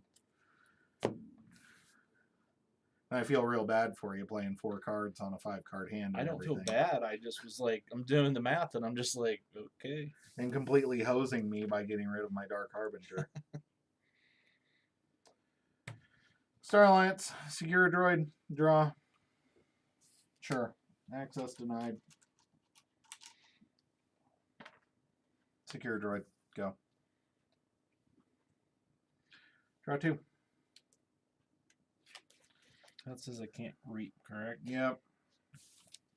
Doesn't matter. You drew like 3 freaking Shadows cards, so.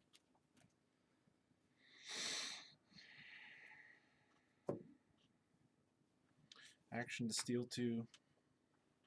What a surprise. Shoulder id damage here.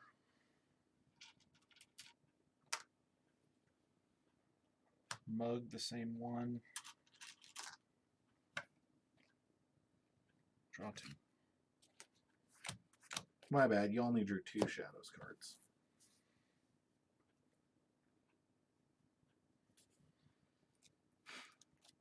I don't even want to play this game now. Untamed, Niffle Ape, Dark Amber Vault. Play It's Coming.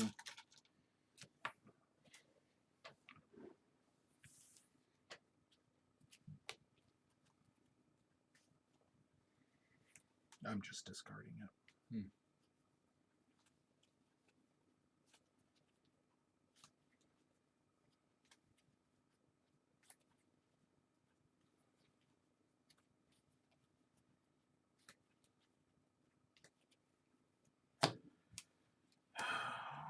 Play Mutation of Fury on, who cares?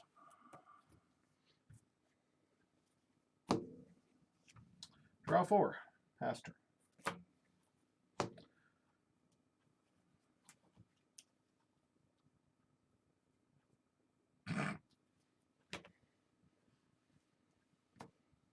Tricks.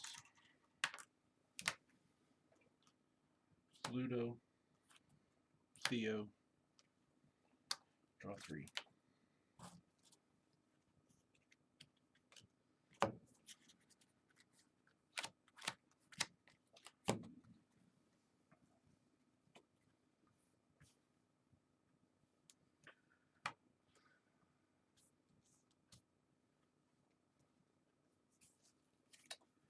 Shadows.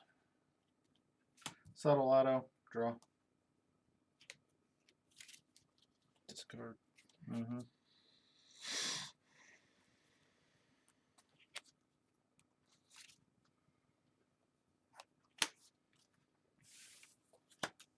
Demo Thief. Draw. Draw.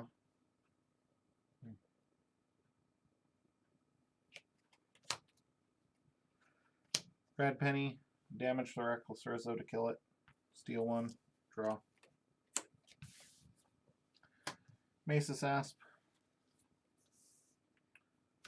Opportunist. On the Mace's Asp. Capture. Ready. Draw 1.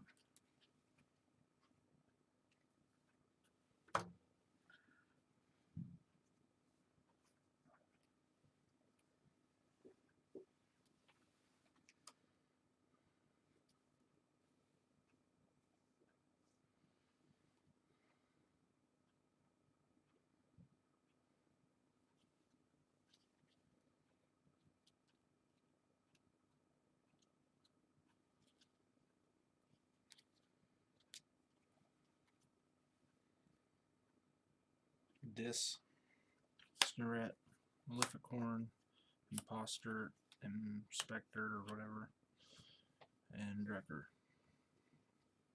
Wow. See any of that last game? No. Okay.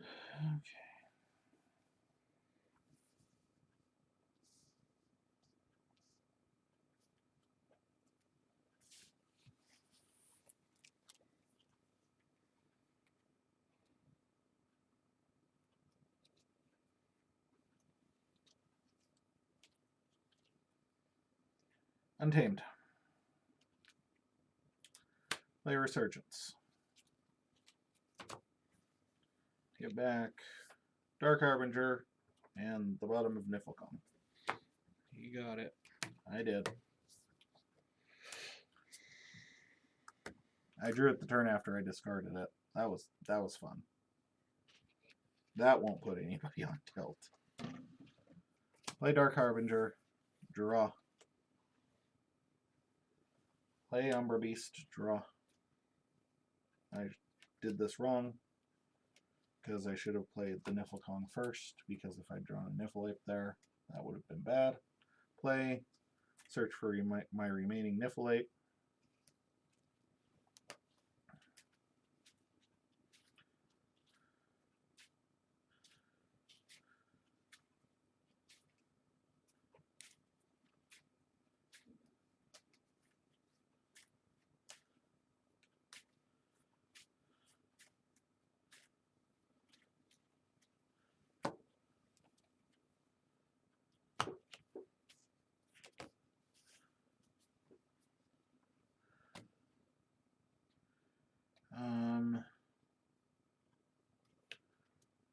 Play Niflwape.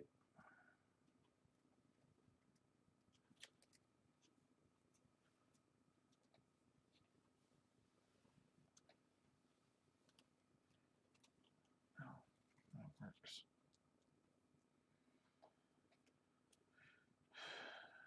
Play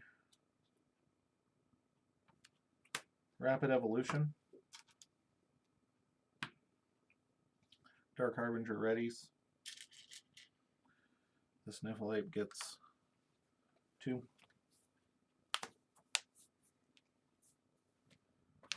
Play Pose Pixies. This Dark Harbinger is going to fight, kill Perfectus Ludo and take 5 damage.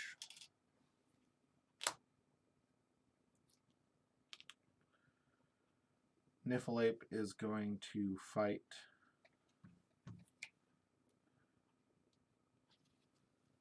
and kill Citizen Tricks, taking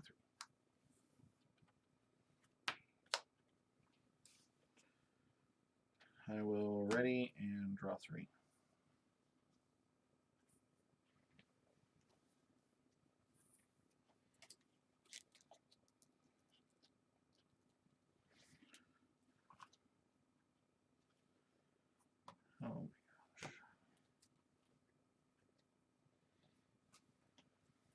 Dis. Dominator Bauble. Mark of Dis.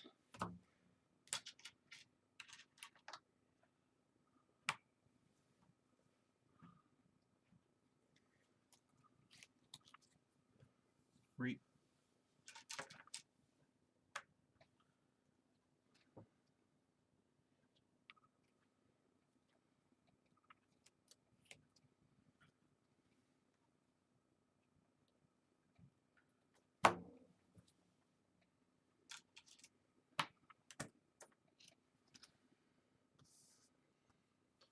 Reap.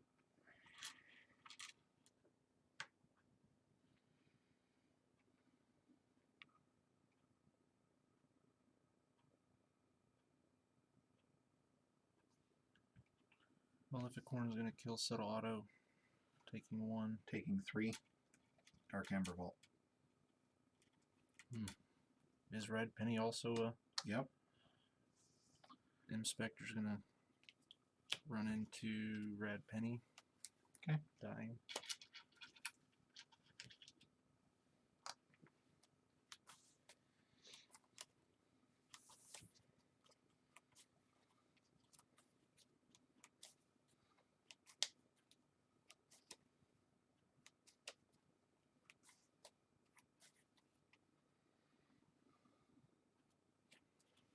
Purge.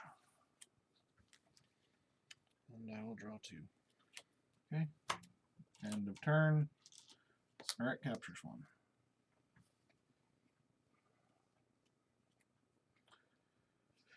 Okay, shadows because I gotta.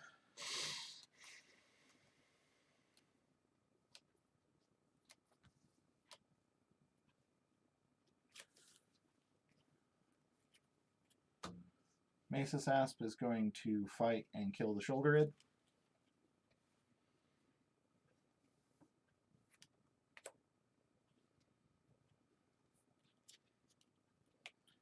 I am going to booby trap the Maleficorn. 4 with 2 splash.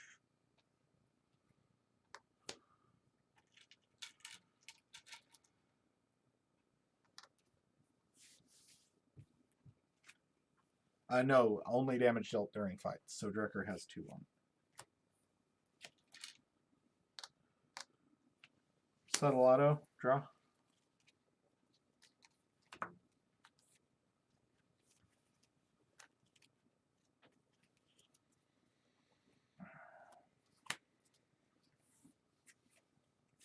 Liam Say, Nexus,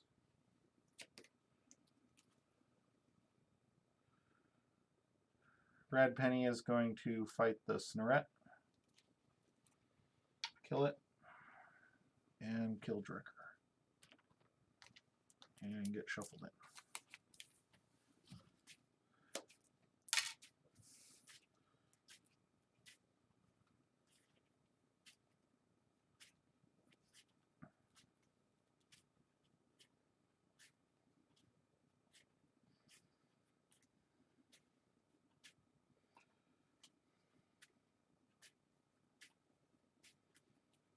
There's that.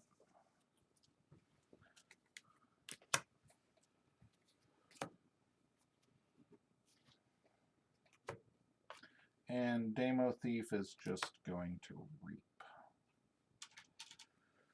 We'll check with 7. Draw 4. Pass turn.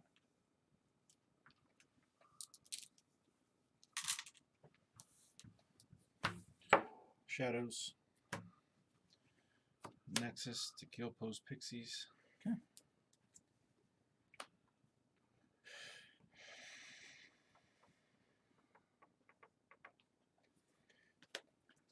Finishing Blow to kill him. Steal. Brinkus. Draw 4. Okay. I will forge for 6.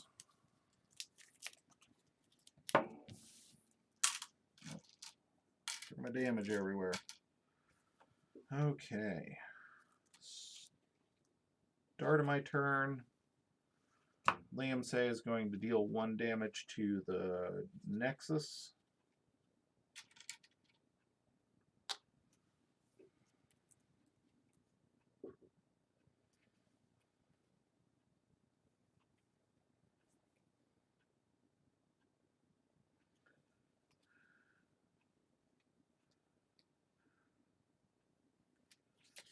Call Shadows. Going to Reap with Nexus. Use the Dominator Bauble to Reap with Niflcong. Why did I put one on Nexus? Because you reaped with them. Yeah. Reap with Niflcong to destroy this Niflaape. To deal 3 damage to your Francis. Steal 1. And destroy the Dominator Bauble.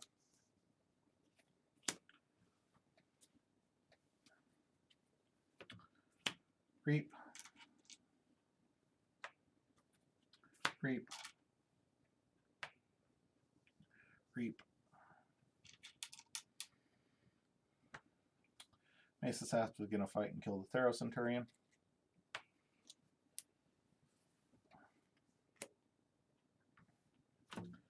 Play Rad Penny. Do damage to Nexus. Put Opportunist on the Niflcong. Capture. Oh, draw for Rad Penny. Ready. Check with 9.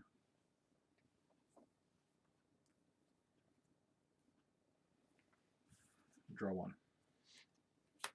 Saurian. High Priest. Faust.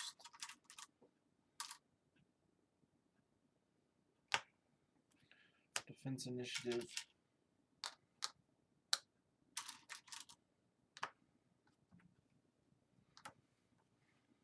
Draw 4. Okay. Forge for 7, 8, 8.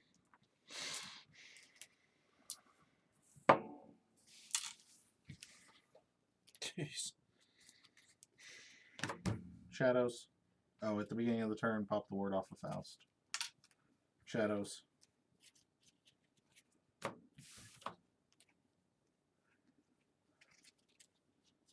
Kill Faust. Reap. Reap, reap. Reap. Reap. Vandalize. It's game. Okay.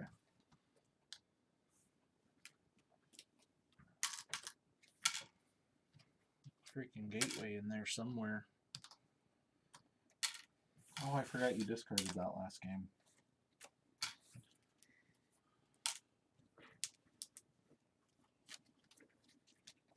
Was it on the bottom? I mean, it was on the bottom. Yep.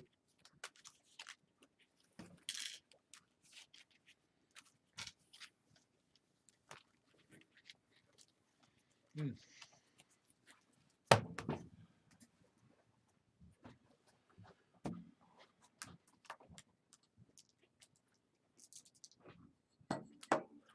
See, what did I have left? Those 2. This deck does not like Seeker Needle, actually. Seeker Needle and Liam Say is cool. The unfortunate thing is it's very hard to kill the Rad Penny. Because Liam Say is at the start of the turn. So you can technically do it. It's just very, very difficult. There's nothing really in Shadows that can kill Rad Penny. I mean, I guess I could booby trap Rad Penny. That is a little bit of anti-synergy in this deck. But I'd way rather have 3 power subtle autos that are actually making people trade into them, as opposed to just walking all over them, especially since this deck, while it has some Amber Burst, does not have steady Amber generation outside of Reaping like a lot of Mass Mutation decks.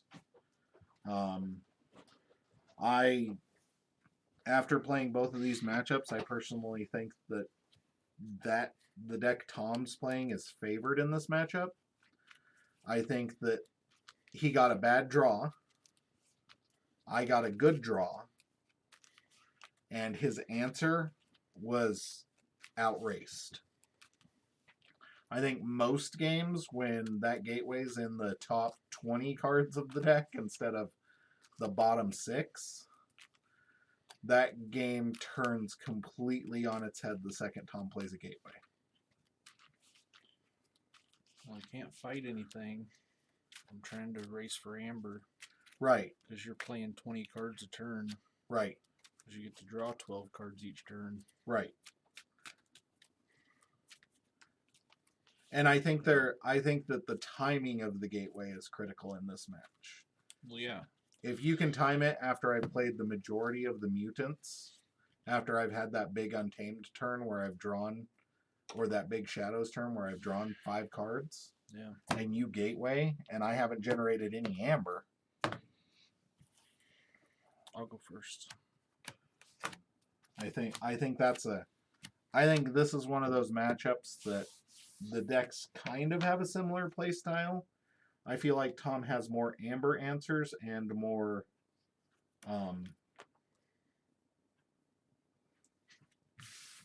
I mean, you can't keep it. Like, No. we know it's there. We just, yeah. It's kind of like this. I really want to keep this hand. Because I don't think it gets much better than this. So I am going to keep this hand.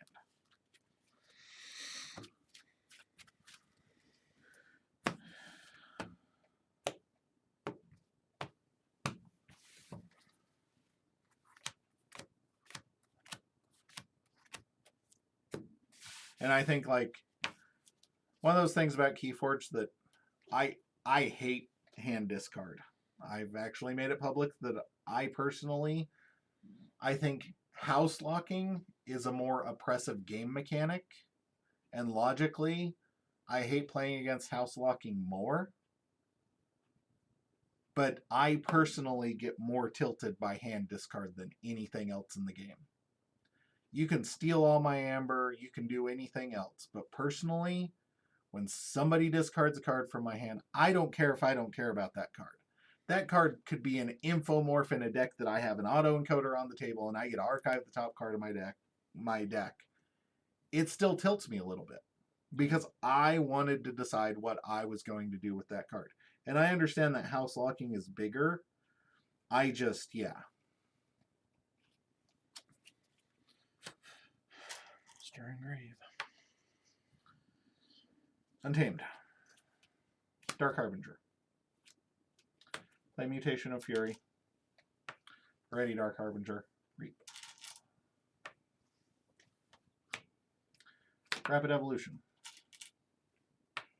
Ready, Dark Harbinger. You get 3 counters on it.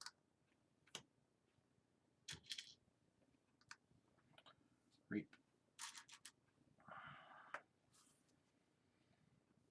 Ready, draw 3. Pass turn.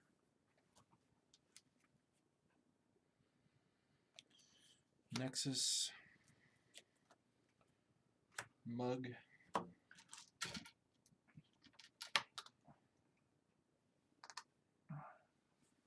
He should have 3. One from Nexus. Oh, sorry. That's all right. And another from Reckless Rizzo.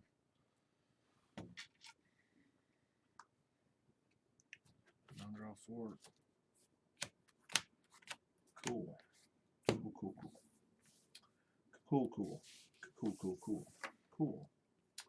Awesome. Untamed. Dark Amber Vault. Niflite. Reap. For the 2 that you're going to steal from me. Ready. Draw 2. Pass turn.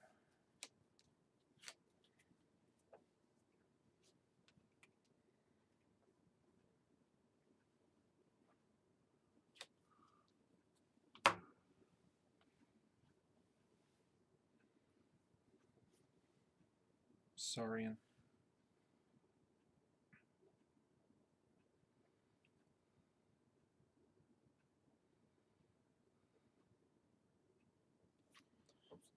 Theo. Ludo. Theo. With a capture icon also. Put one on the Ludo. No. Rizzo. Defense initiative.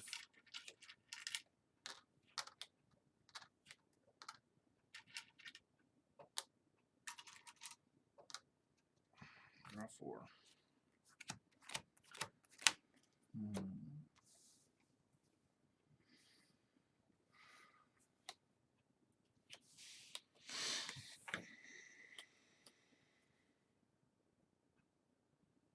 Shadows. Demo Thief. Draw 2. Vandalize you.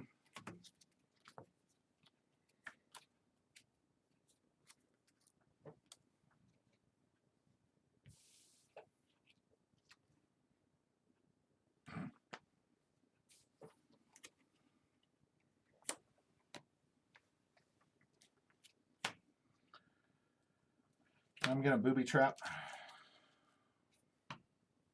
the Thero Centurion. Oh, it goes away. Ludo. Yeah. And that's my turn. I will ready and draw 1.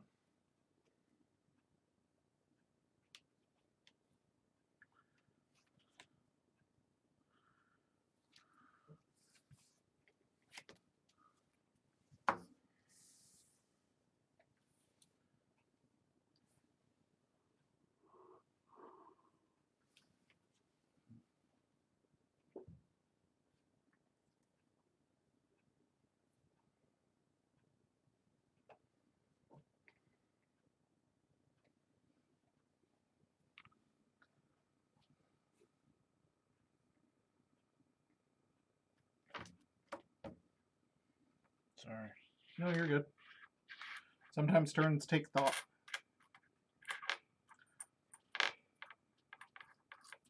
Sequencing and mass mutation is something that I know that Tom will agree with this. It feels way more critical in this set than it has in previous sets. I mean, it was getting pretty important in Worlds Collide, but I think mass mutation has some real brain burners out there.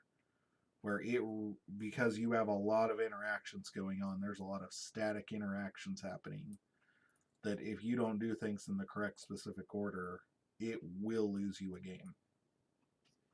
It's not fun. Some decks and some matchups, you're playing blue magic the entire time, and it's not okay.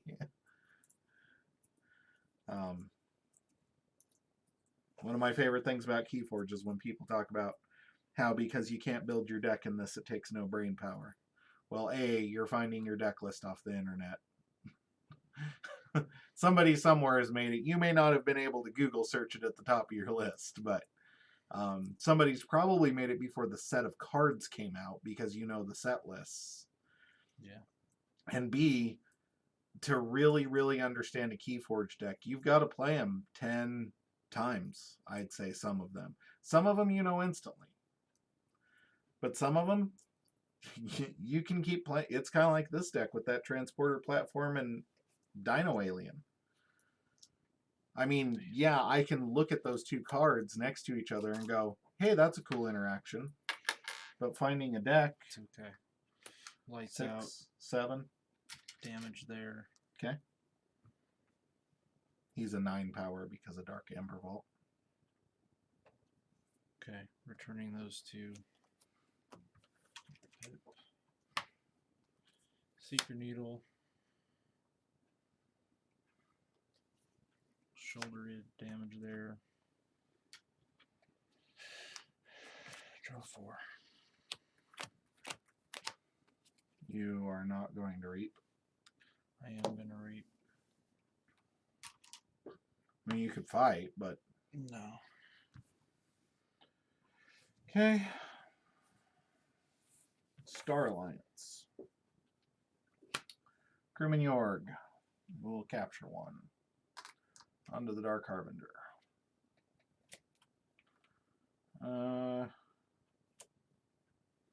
Access denied the shoulder ed.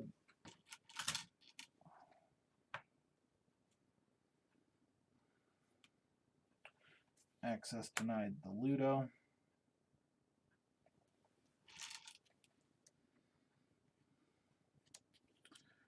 Play Dino Alien.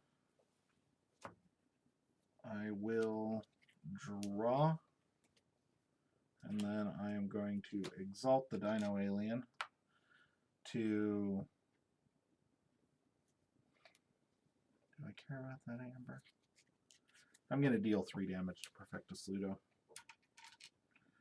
I'm going to play Hayden Oswin. Already, check with 6, and draw 2. I like Transporter Platform. I don't think it's a bad card. I don't think it's necessarily super overpowered. Just because there's removal out there. Like, if there are cards in the game that can't be countered, I can understand why. Like, there's a reason that Library Access got put the way Library Access is. I personally think that making it an alpha would have been sufficient, but that's my own personal opinion. They play tested it. I trust them. I'm over it. Library Access was not a card that could be that could necessarily be countered out of very specific interactions, like House Lock or an Ember Imp. But those are cards that have those mechanics that are counterable. Actions inherently aren't counterable. Control the Weak, Mark of Dis, Bait and Switch, Library Access, those were cards. Nobody complains about Library Card. It's an artifact. Does the exact same thing that Library Access does. You have to wait the turn. It's my thing about Transporter Platform. Yeah, you can do some insanely messed up stuff if you have, like, let's think of a good deck, Tom. Let's build a Transporter Platform deck. So you've got Transporter Platform, you've got Kirby, you've got 3 Kirby's Blasters. Medic Ingram, so you can draw 6 cards off the Kirby's Blasters by attaching them to Kirby. What's a good out-of-house upgrade that you could put on him so that you can get use out of the Kirby? Calipagian ID Tribute. I mean, yeah, they're great Transporter Platform decks, but I'm talking about, let's think of the ultimate one. Light of the Archons, basically a Kirby, 3 to 4 Kirby's Blasters, and the rest upgrades. And then you have to build that deck. Yeah, Nell's great. Nell's a good card.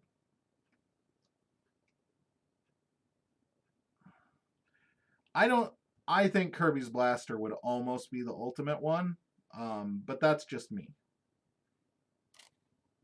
Kirby's Blaster is out of control. Shadows, Seeker Needle. Is he a mutant? He is a mutant. So he's at 6, 7, 8. And he's got 9 power. So he needs 1 to die. Mm-hmm. So I'll Seeker Needle him. Okay. Gain 1.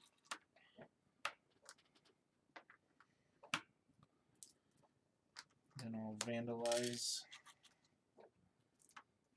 Doing the damage here. 1 damage there.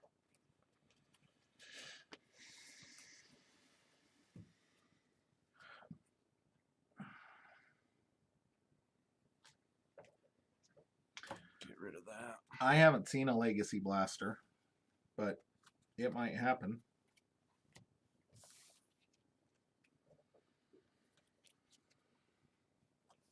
Reap there. Draw 1. Okay. Forge.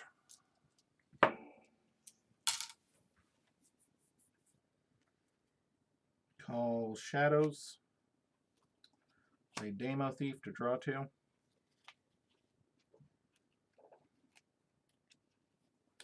Play Subtle Auto to draw 1.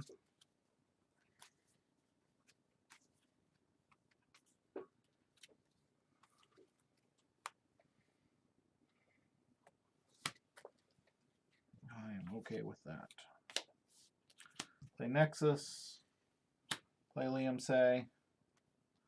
Going to put an Opportunist on Hayden Oswin. And capture. And if I gateway here, I choose the order, correct? So the amber goes away. What do you mean? If I gateway here because Ludo's If you out, gateway, the amber goes away, period. Because those are destroyed effects. okay, except for his because Yep, he's got a... because he doesn't die. I will draw 2.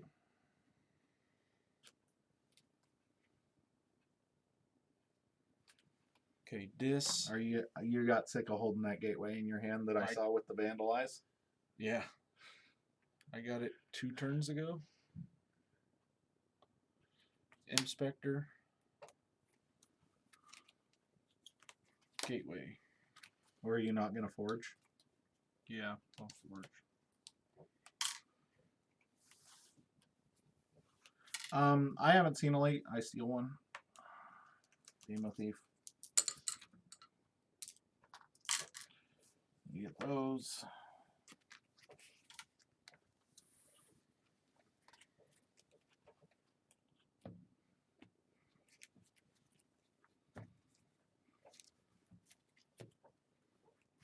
Lord. 3 chains.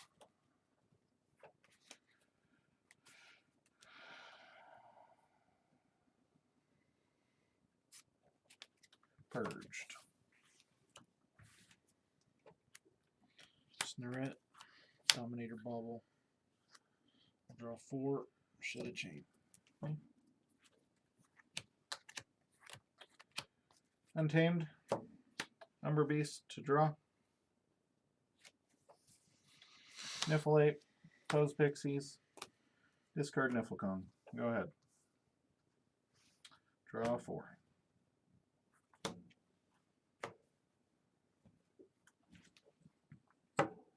Thank you. Mm-hmm.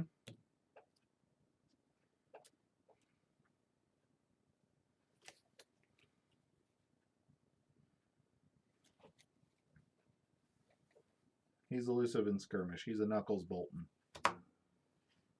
He's the reason people don't like shadows in this set. Because their signature creatures are garbage.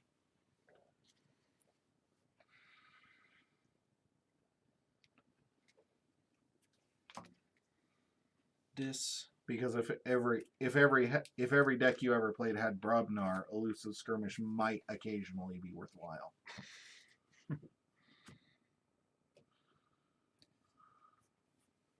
This. Mark of this. The damage goes there. The 2 damage is on him. Snurret. Dominator Bauble to use Theo to kill Niffle. Okay. Taking 2. Capturing 1. And reaping. I'll draw 2 and shed a chain. Untamed. Play It's Coming. Umber Beast is going to fight and kill the Thero Centurion. He's 5 power. Mm-hmm. Draw 1 pass turn.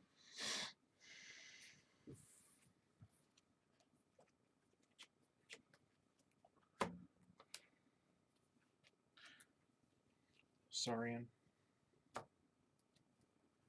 I think Hazardous is underused. I liked Assault.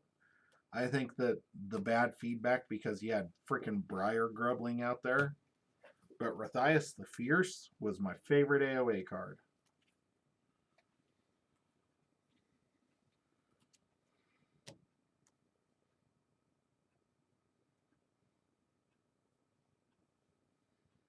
What'd you call? Sorry. Saurian.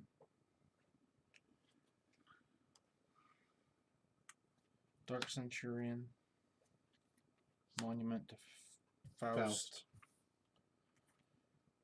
Citizen Shrix. Is this game 3 or game 2? 3. I won the Okay. first one, you won the second one. Shows you how much attention I'm paying. I'm having way more fun talking to Techno Tacos than I am playing this game, obviously. Assistant Tricks. Mainly because my Amber's just not mine this game. I'll draw 4, shed my last chain. Capture it onto whoever.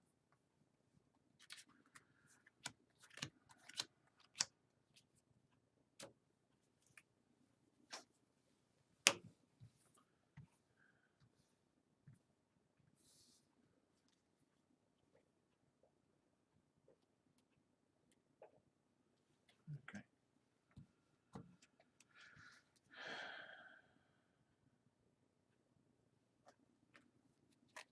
Starlance. Mutagenesis Researcher. Capture onto Umber Beast. Draw. Commander Chan. Hayden Oswin.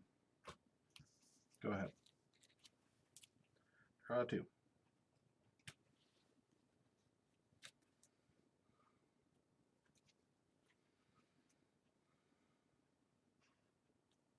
Tactical Officer Moon is great. Tactical Officer Moon is amazing. Do not talk bad about Tactical Officer Moon.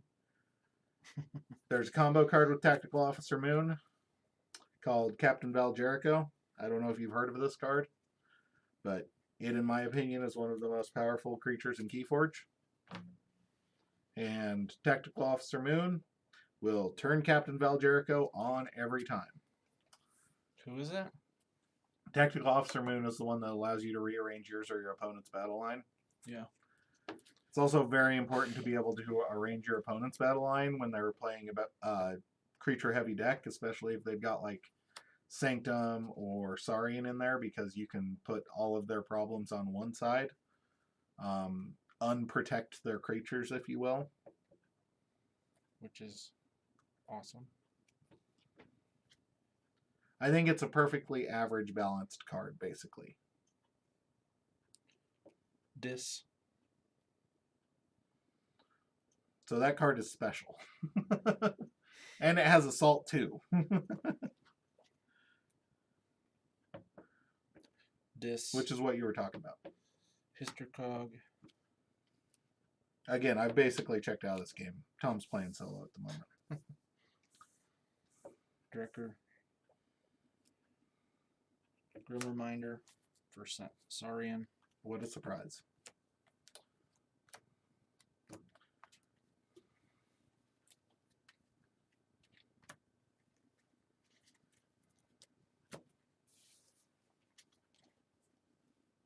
Haha, your Snorets are worthless.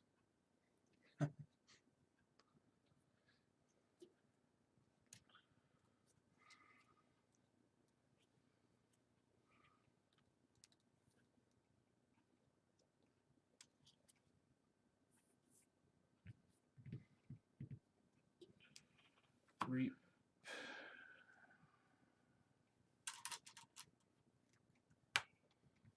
Reap. Dominator Bobble. Dark Centurion into Commander Chan. For 4.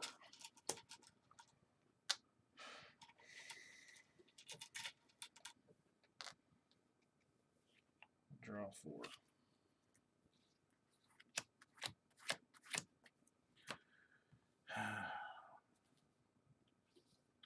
So here's the problem. I know what you're going to do, and I know what I have to do to stop it. The problem is stopping it does not really get me anywhere, which is pretty crappy. It's a pretty crappy feeling not to be able to do anything ever in any turn ever. Which has basically been the story of this game. Clay plays creatures, watches creatures die. Clay plays more creatures. Clay gets vandalized the Niflcom. Clay draws into the other part of the Niflcom.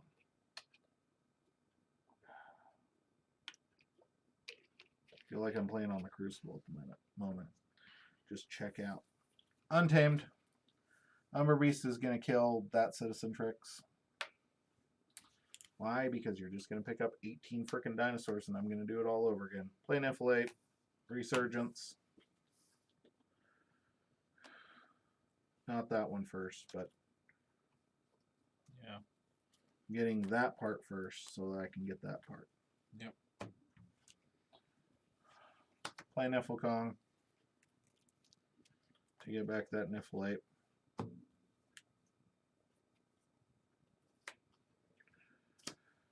Play that Niflate. Ready? Draw 2. Oh, I should have drawn for the Niflkong. Nope. Draw 1.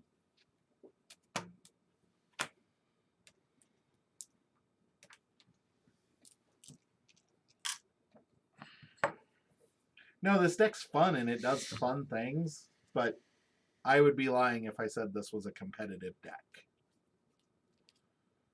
This is one of those decks that I like playing because I get to draw a bunch of cards and play a bunch of stuff. But there's no comeback mechanic in this deck. Sorry, and picking up my. No! Yeah. Careful, Tom. You're becoming predictable. You saw it coming. After Grim Reminder. I'll reap here. Sorry, I'm landing it there. It's just bouncing. It's bouncing good, too.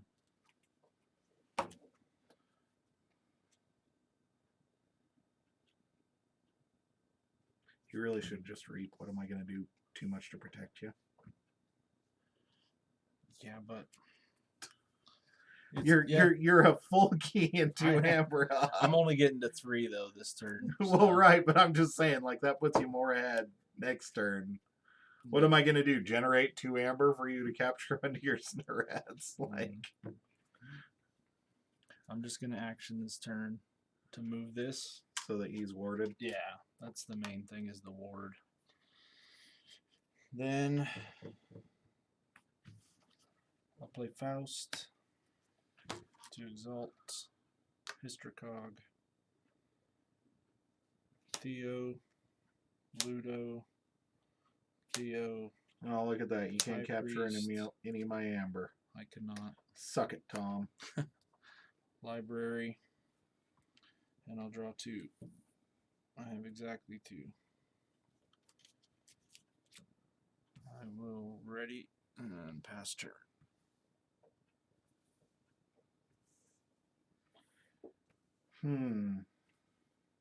Let's see. What do I do here? Hope you draw your gateway and play it.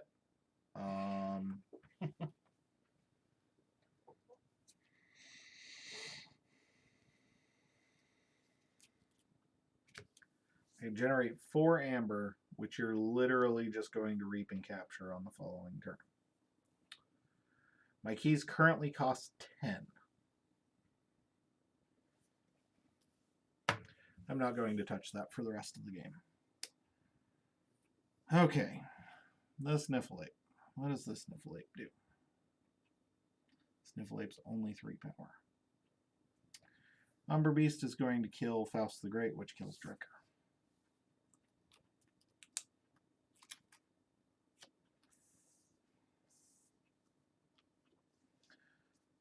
This Niflate is going to reap. This Niflate is going to reap.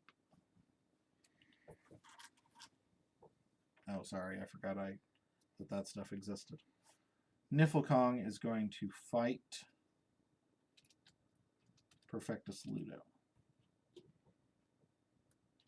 Take 2 damage so that you can finishing blow him. I'll destroy this Niflate. I get to deal 3 damage to a creature. And steal 1, right? And steal 1 and destroy an artifact. I'm going to deal 3 damage to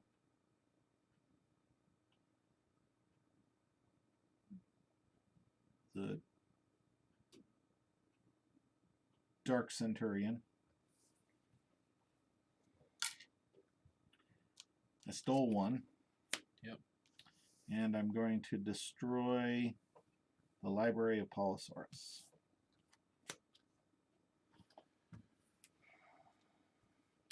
I'll pass turn.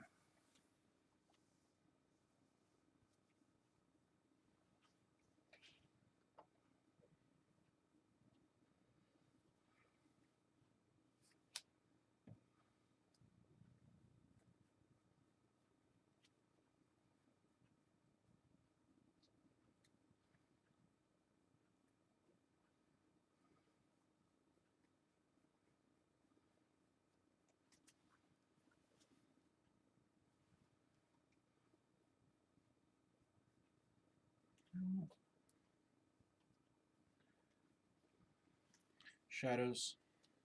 Finishing blow. Shocker. Brad Penny.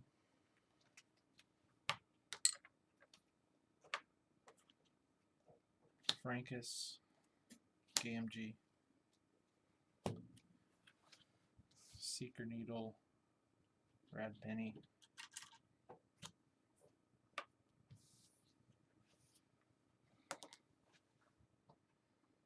I'll draw 4. 1.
Just like the audience to know that I really don't want to do this because I really just want to call Untamed and finish the game. Because the game's over after the next turn anyway. But play Rad Penny, kill the ward, off of tricks, steal 1, draw a card. Play Mesa Sass, play Subtle Auto to draw a card. Play Seeker Needle.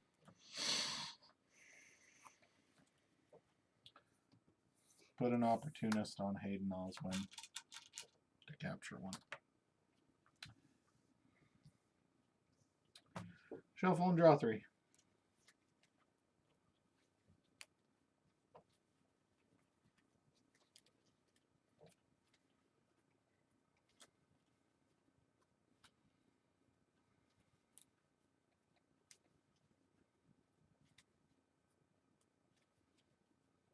Hang in there. No, there's literally no hanging in there. My Amber control is on the board. If Tom does not win this turn, it's because Tom is screwing with me, not because he's playing Keyforge. 1, 2, 3, 4 reaps. So you get 5 Amber total because you got to exalt and steal that. 4 reaps. And 1 exalt on Citizen. Now there's literally 0 cards in this deck that will deal with 3 Amber. And I'll draw 3. Oh yeah, I'm fine. I'm just, this is one of those things where like there's 0 different play options I had this game. Tom cut me perfectly. I mean, I could not ask for a better cut than this. Play Demo Thief. Draw 2 cards. Vandalize you.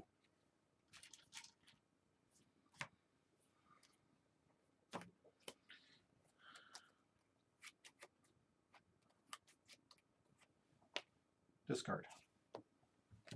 It's a pretty good one. Play Nexus. Mesa's Asp is going to kill Citizen Trooks. Not Faust. Not Faust. I'm not forging a key. Okay. You're literally forging your 3rd key. Okay. I'm not messing up the game. I'm just saying, like, trade with Francis. No, not bad. I was picking up the game. How? Oh, because he's a mutant. Because he's 3, yeah. Yeah. We'll run into Faust. For 3. Yep. Then I will Seeker Needle Faust.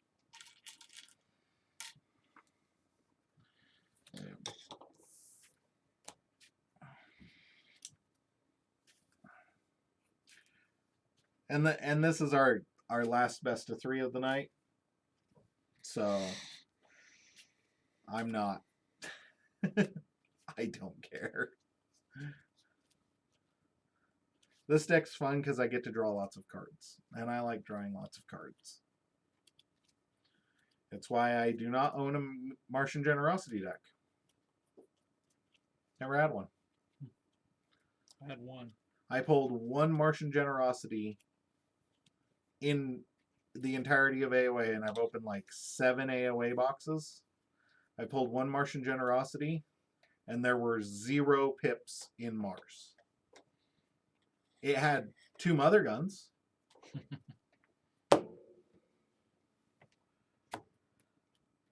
The future of Keyforge.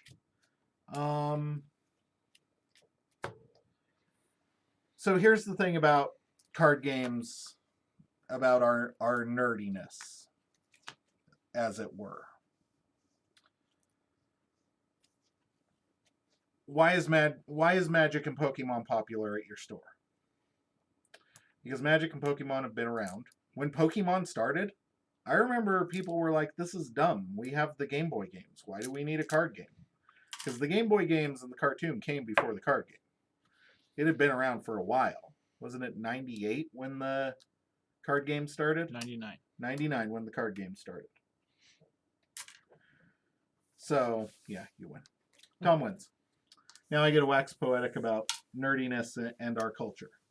So, at your local game shops, some of their employees play Magic. Some of them play Pokemon. They have a very dedicated group of people who are coming in. There are people who are coming in going, if you went to a game shop, for instance, and went, hey, do you guys have Magic the Gathering? And they're like, nah, man, not really. And you're like, hey, why don't we... I love playing Magic the Gathering. There's tournament support out there. The company loves to send out promos and things like that. They're consistently releasing stuff. We playing? Yeah, we are going to play a casual game.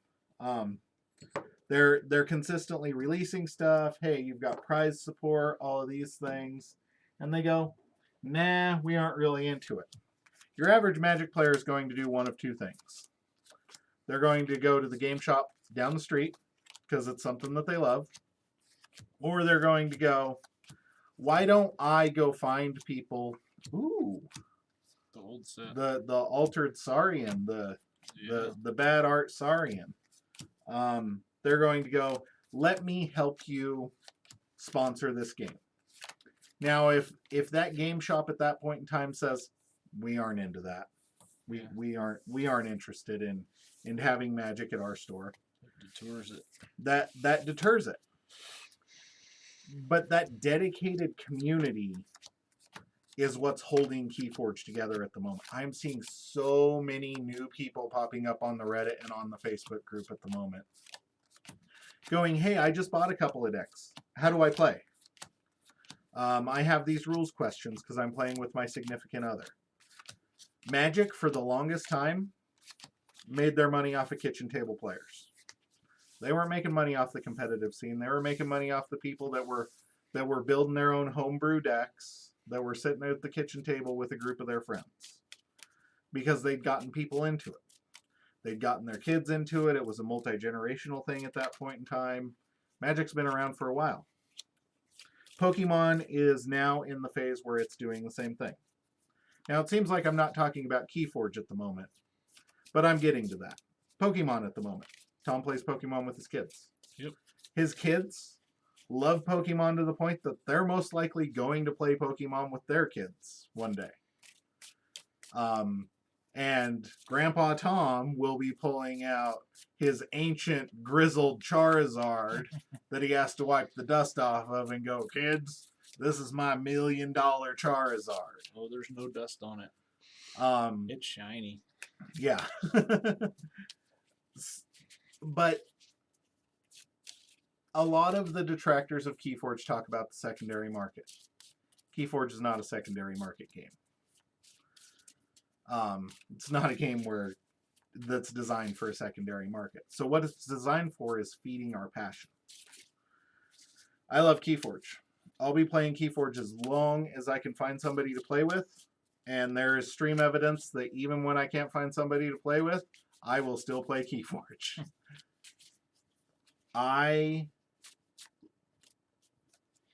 We are in the midst of a global pandemic right now. There's no way around that fact. It's kind of hard to do a lot of stuff. It's hard to do the movies, hard to go to a game shop and play stuff. These are just 2 decks that we're testing out, by the way, that have nothing to do with our tournament. You didn't call it, but you always call tell. So I went to our local game shop a couple months ago and went, what do you think about doing a league? I've been seeing these leagues running online. It'd be 1 match a week. Is that what you're playing first turn? Or that's what you're mulliganing first turn? I have to mulligan it, right? What kind of Saurian garbage are you playing over there? He's playing the stuff I hate because he knew I wanted. You bought me for my birthday. Oh, it is? This one? Awesome. Yeah. That's Tom's birthday present right there. I'm keeping this.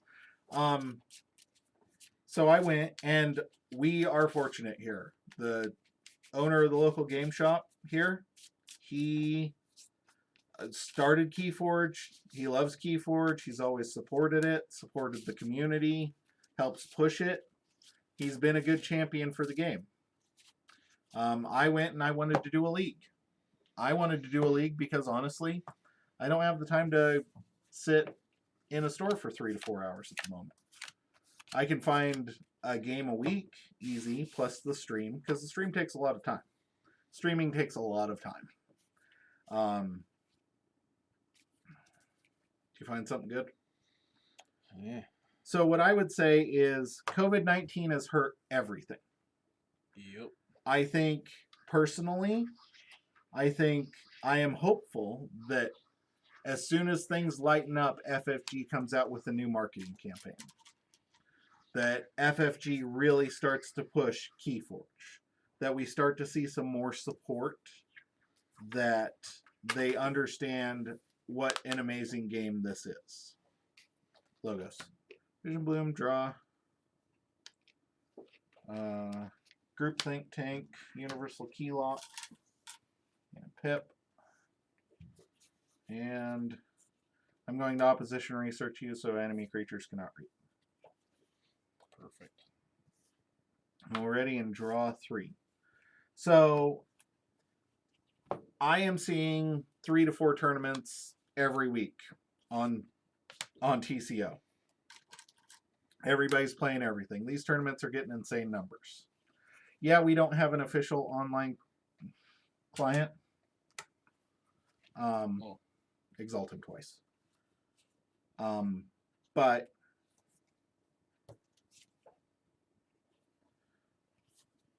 I think that eventually we'll get there. Yeah, local communities are dying. We live by Boise, Idaho. Mm-hmm. Boise now has, what, you figure, 1 million people there? Pretty much. Nobody. I mean, we have locals from there who play Keyforge. There's like 8 of us. Yeah. In this whole valley. But our league has 9 people in it at the moment. 9. That's fairly good for having 0 organized play. There's a flyer up at the local game shop. I advertise it in the local game shop's Discord. I haven't reached out to anywhere. We're pushing it. Yeah, exactly. That's why I love Keyforge so much. When I was in high school, I remember that one of my friends worked at the local public library, and he had keys. Oh, nice. Lewiston. Yeah, we are down in Payette. Dis. No, not Dis. Untamed. Do. Bumblebird. Fandangle. Ready? Draw 2. And we've always had a good, solid community here. I think for a lot of our release events pre-pandemic, we were getting 16 people. Yeah. Um, Cut through. Draw 3.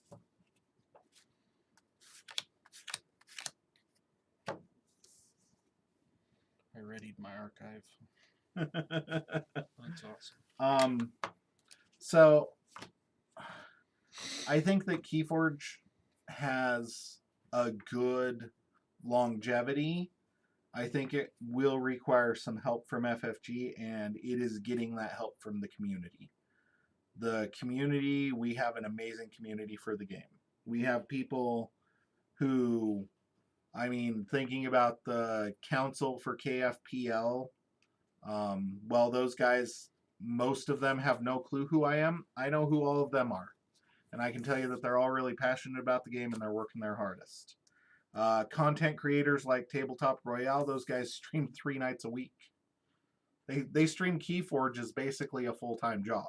That's crazy. I mean, they have full-time jobs. Keyforge streaming does not pay to, it doesn't pay for the camera, but Nope. but they devote that amount of time to it. You have people like Lady Aurora, who is writing articles all the time, or organizing tournaments, doing a podcast. The Sanctimonious guys are on hiatus right now, but they're still active in their discords. You've got people like the Reap Out guys who have a team and they do their own thing. There's the Ancient Bear Republic in California who are consistently holding tournaments that are open for everybody on TCO. Some of these tournaments have cash prizes. Some of them you'll win decks from. You know, there's so much out there. There's so many amazing content creators. And yeah, yeah, Keyforge streaming is not where the real money is made. The real money is made when you find a deck that everybody wants. Yeah. And you open it. That's where the real money's made. Take it from me. We've all bought a few of those, right? Yep. I have $100 paperweight. I have a few $100 paperweights. I have a €100 paperweight. Dis, Snurret, Dominator Bobble. Ready? Draw 3. Oh, right. Saurian. Scoot 'em. Nice. So yeah, you've got Mortivus. Mortivus has created his own format that people play called Tesla, and he runs local Tesla tournaments, which is a format that I'm probably going to do for our league. Mortivus is an amazing content creator, plays solely on TCO for the most part. Tribute. Awesome, thank you, much appreciated. It's nice to know where people find us from, because then I'll remember to post more. Where'd they say? Reddit. Oh, I threw it up on Reddit. And thank you for tuning in. Very much appreciated. But yeah. And everybody watching knows that I can sit and wax poetic about all of this stuff for hours on end for... And then Odawak loses the word.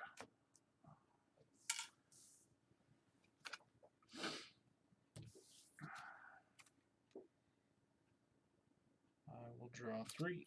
You are not going to use Grimlockus Ducks to do anything? Yeah.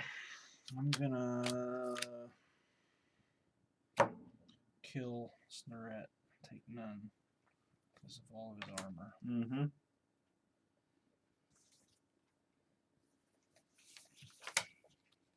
Grimlockus is going to live the entire game.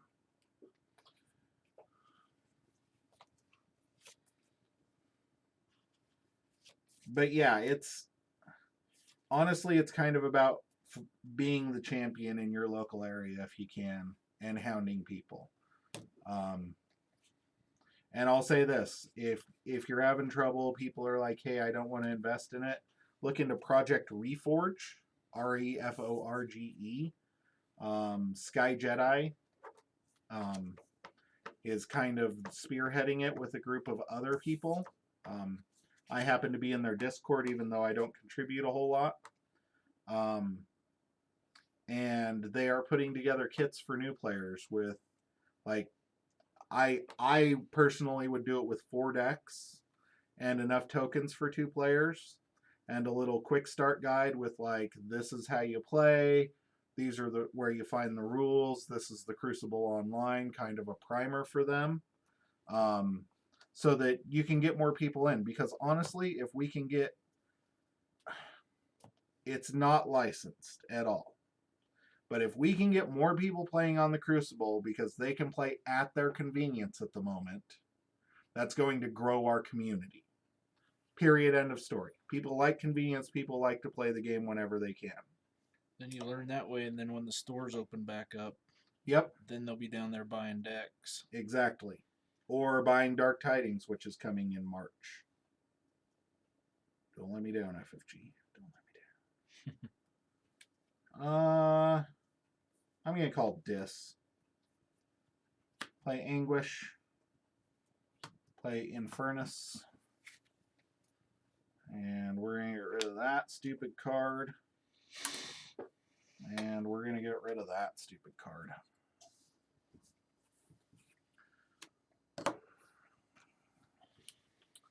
And Snorette is just going to reap. I'm going to Dominator Bauble nothing. Okay. Yes, Project Reforge. Star Alliance picking up my archive. There's a Twitter, there's an Instagram, there's a Discord on it. Yeah. Are you rearranging anybody's battle line? No. Okay. Quattrino Flux, my 4, your 6. I was going to put one on top of Snorette, but yeah, I knew what I was doing. Mm-hmm. First Officer Frame. Capture one onto Odoac.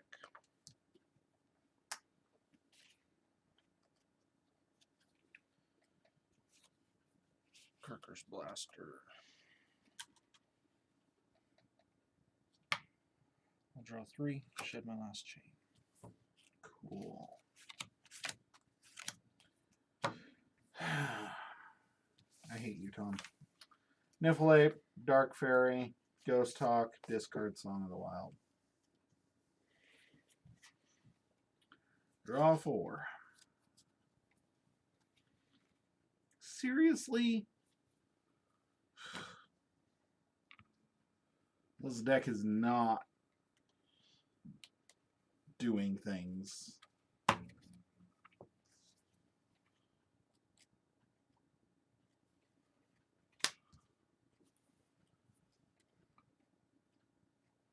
Saurian. Shocker. Caligarian Ideal. Exalt him. I'm going to fight here, dealing the 2 damage from Kirker's Blaster there. Reaping here. Draw 2.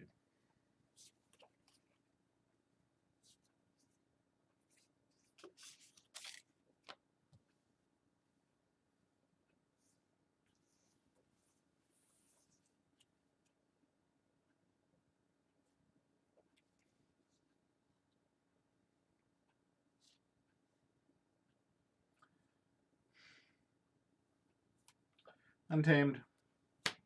Post Pixies, discard Commune. Niffleape's gonna reap. And Post Pixie's the one if I steal or It comes capture. from the common supply. Draw 2. Keyforge. For all 9 of it. From Universal Keylock.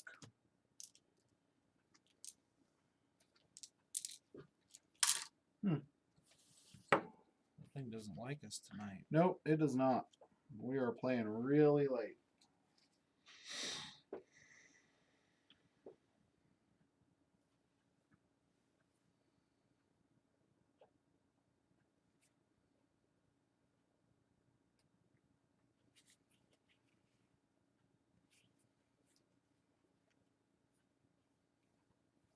Star Alliance. Cool.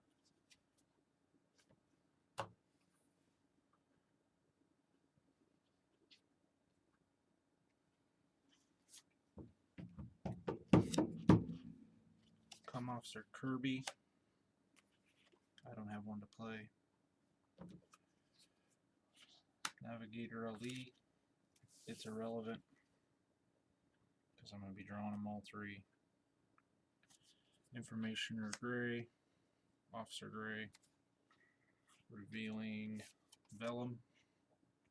Archiving. Reaping. To capture one onto the Grim. Cool. It's from the common supply. Draw 4.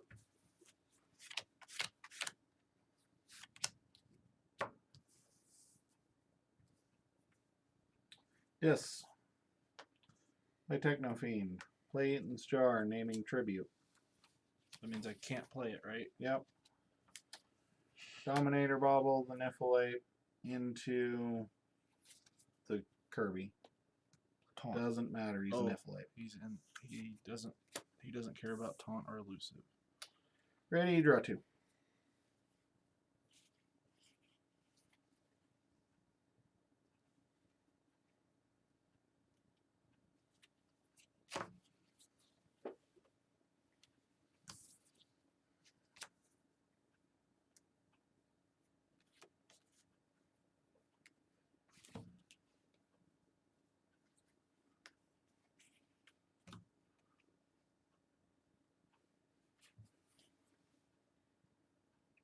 Logos picking up my archive. Vellum.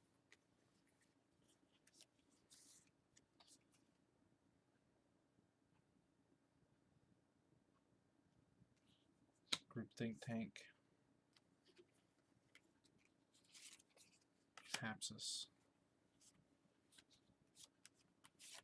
Hologramophone.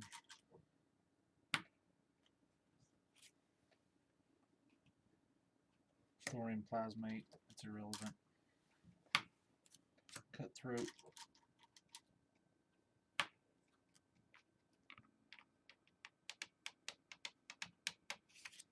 Quantum Finger Trap to swap these two. Yep, just in a bad one. And I will draw 5. Logos. Xenobot.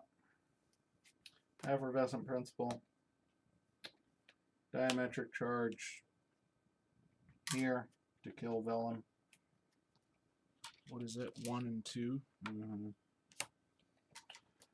Professor Torado. So you have 1 chain.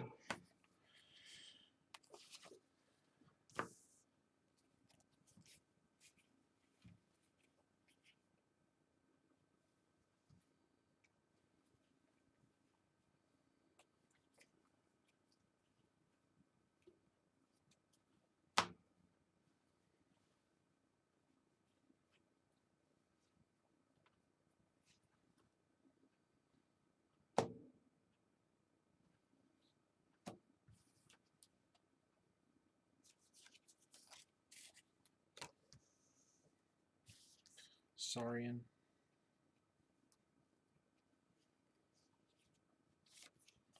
Rector Gallum.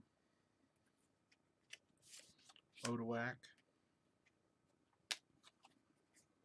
Legolas.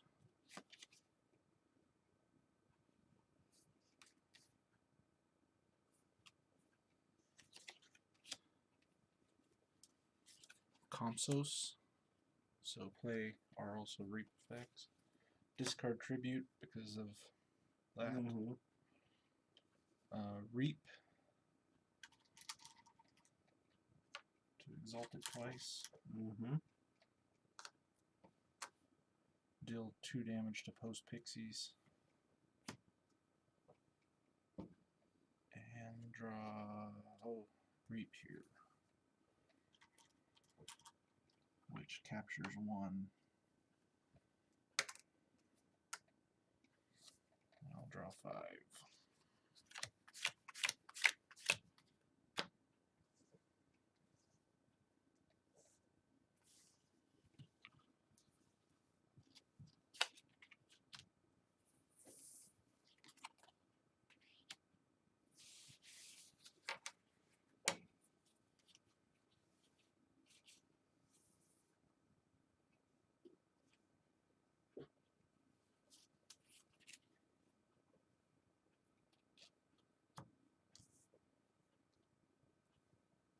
Savage Clash. My strongest. Yep.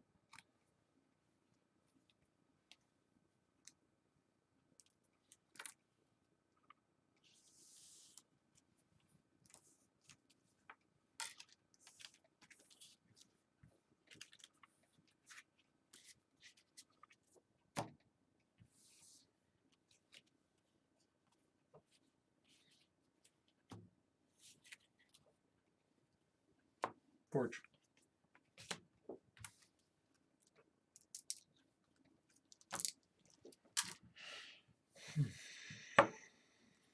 Shocker.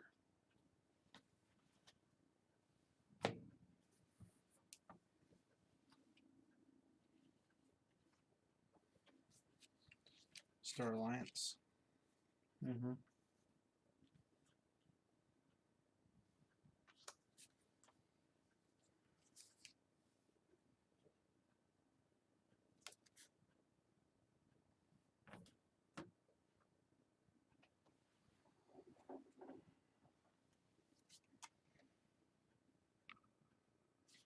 Common Officer Kirby.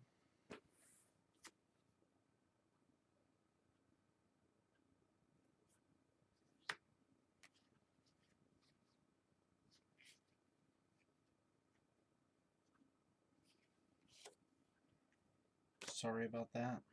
Destroy there. Okay. It was one amber either way. I was just making sure that was the destroyed steel one. I just Kirker.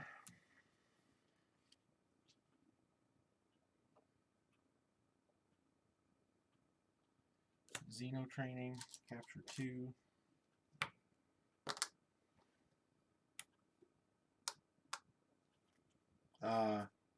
Creature captures 1.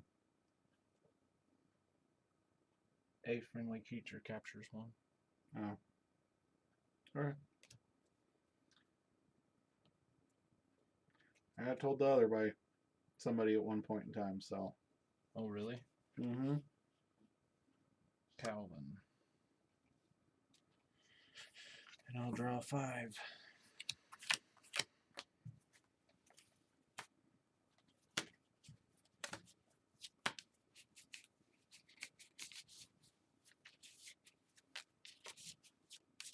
Where's your third key yet?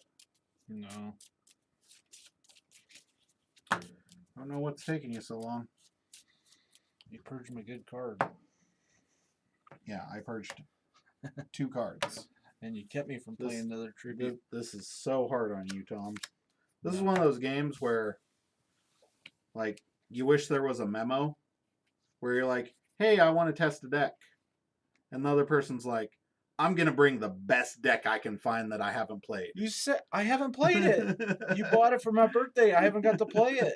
This looked fun, but how many times do you ever get that in a row? I got it in the perfect order. Usually I get this, because in my other deck I have this set up, but usually I get this, but not this big guy. I've never had this big guy with this. It wouldn't have mattered. I literally haven't had a creature live long enough to fight him. I get that. I'm this far into my deck. He was played the first turn. You can't claim this is a game. No, I understand that. All I'm saying is a board wipe, he's gone. Other than when I had him moved for a minute. I did see that card there, that board wipe. He's still there. Well, that's not a gateway. Oh, I'm sorry. I can only play decks with gateways. No. I forgot. When I'm testing decks, I can only play decks with gateways. That wasn't what I meant. Rector, Odoac.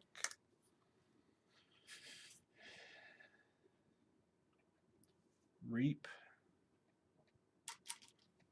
Why is Kirby and Kirker tapped? Because I never readied them. Okay. Deal 2 damage here. Draw a card. Play that there. Draw 2.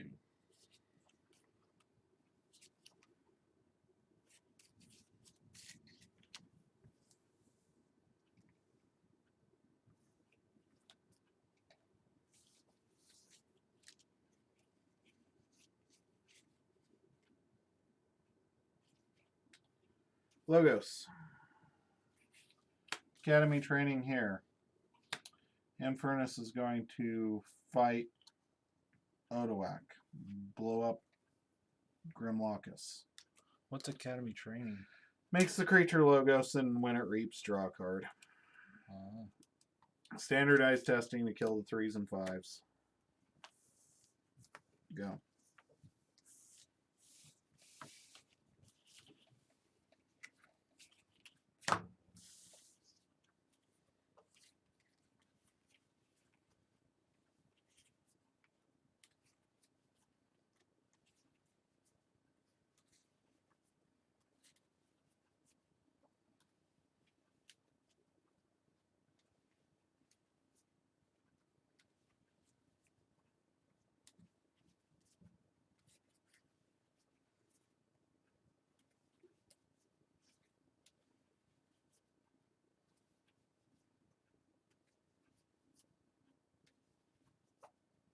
Yeah, Academy training makes it its House Logos, and it gains reap, draw a card. Perfect. Logos. Dr. Mealy. To archive 1.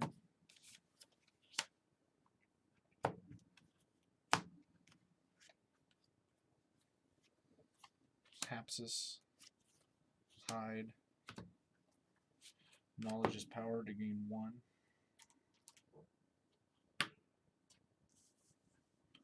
Hologramophone. To ward.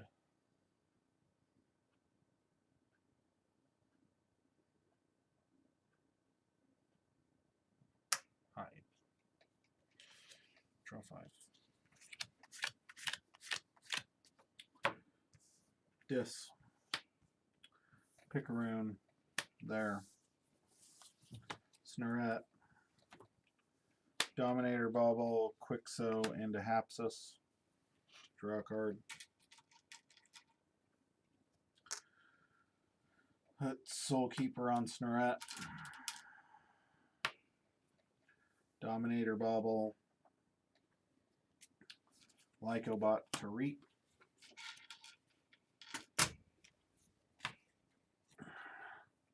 Discard Lumalu to draw a card. Play Diametric Charge on Hapsis to do 2 splash.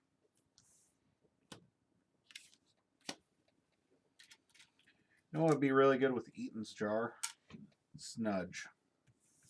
So you could bounce it and say another card. Draw 3. That's literally the only reason I wanted to play this deck. This is the only Eaton's Jar deck that I've opened.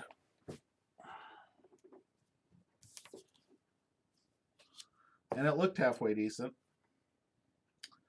Obviously it's not, but it looked halfway decent.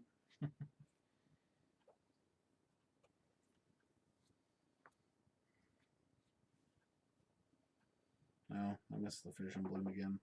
Damn it. That's twice.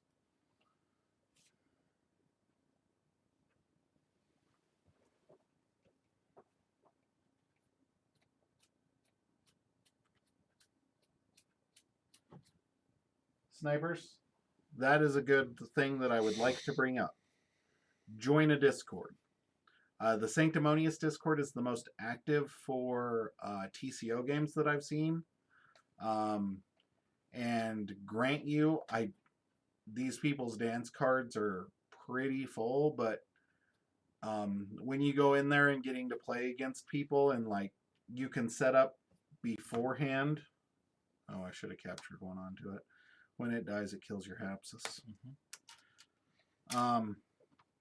But going in there and being like, hey, I just kind of want to fool around with some fun decks. A lot of people will jump on board that. Really, truly. Draw 3.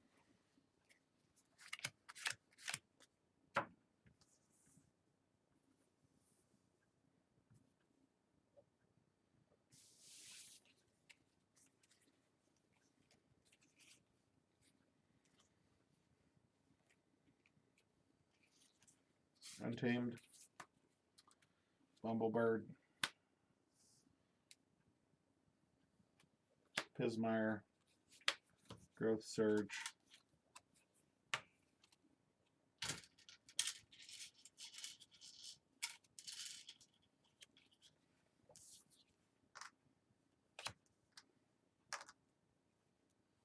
And at 3, 2, 1. But going out and finding people, joining a league. Some of the leagues run for months. Some of them do it over a week. There are SASCAPs leagues out there called Average Joes. I know that Mortivis's format Tesla actually really, if you find a truly mediocre deck, it's pretty fun to play Tesla because like they flip a coin at the beginning and either the first round's reversal or the first round's Archon and then it rotates. So like it goes Archon reversal and you're playing the same deck. So it's pretty fun. You don't ready him, you ready another creature and use it. Oh. Then I would reap here. Yeah, I got it, Tom. Okay. I thought you readied him. So fight there, his armor takes it. Yep, I got it. Okay. Reap. Are you gonna do his ability though? That like you ready and use another friendly creature? Yeah, ready reap. Okay. Sheesh. Discard tribute again. I mean, I realized I've checked out of the game, but you're winning right now, so you should I be was paying listening attention. to you. I was listening and I was reading, and then I lost track. Yeah, Discord, the Keyforge Discords are great. The Keyforge Lounge is the most populous one, but there's Sanctimonious, there's the Reap Out Discord, Mortivis has a Discord. I don't know if Matt's still around or not, but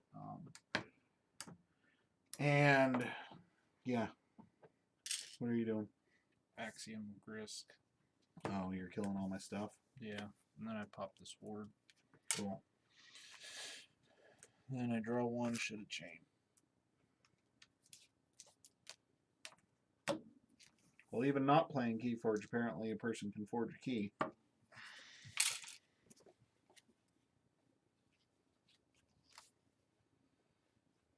Logos, effervescent principle. Standardized testing to kill your 5s and 4s. Group Think Tank, Xenobot. Should chain, draw 3.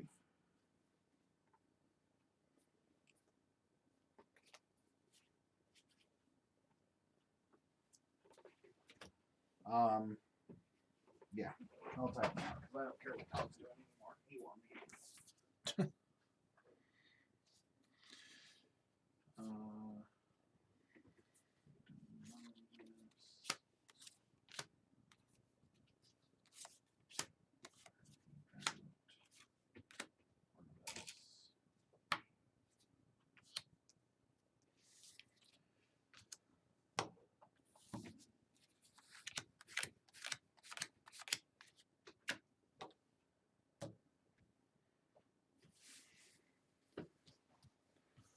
I archive Cutthroat Research. And I apologize, my phone's not working and the stream computer does not have Discord on it. Otherwise, I would link you invites for all of them. Are you in check? No. Okay.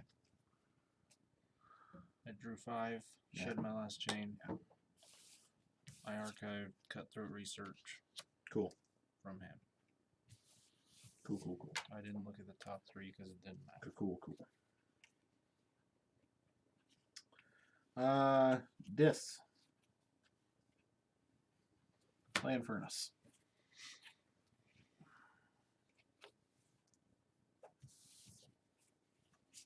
There are like no pips in this deck. Scutum. Xeno Training.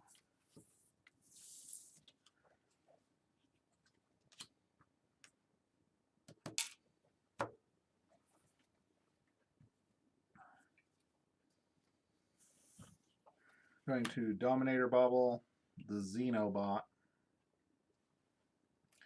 into Navigator, no, Yeah, I'm just gonna reap with him so I can discard commune and draw.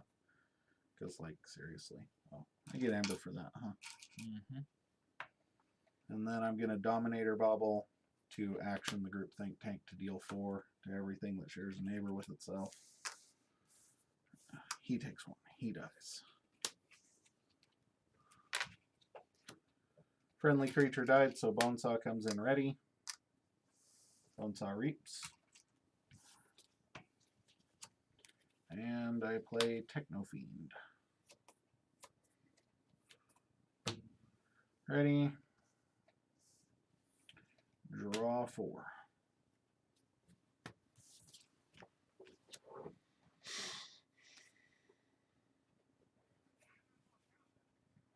Hey, welcome. Thanks for the follow, P-Rod. Much appreciated. But yeah, that's the best way to play TCO in my opinion, especially starting out, is making sure you're in the Discords. There's a lot of really fun tournaments out there. There's pretty much everything you can find a schedule for. If you're feeling pretty froggy and getting really competitive, there is the Keyforge Premier League, and I can tell you that some of the best players in the world, as far as I'm concerned, are playing in KFPL. But also remember that some of the best players in the world aren't playing in KFPL too. It is a Premier League. To move this in between there and kill it. Cool, I steal one.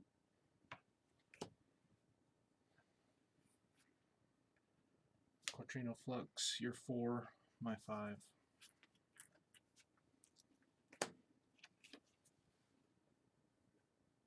Stop trying to make me win this game, He's Tom. at 4. Oh, right. Sorry.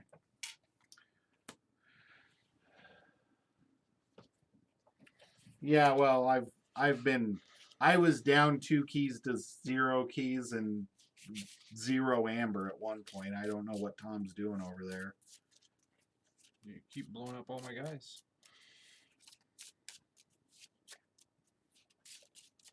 Or so he says. Seriously, Tom? Untamed. Do a bunch of garbage again.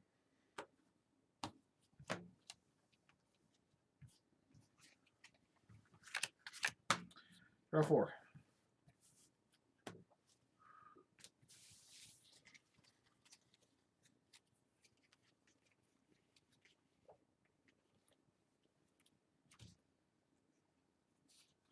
This deck is a decent Logos house away from being good.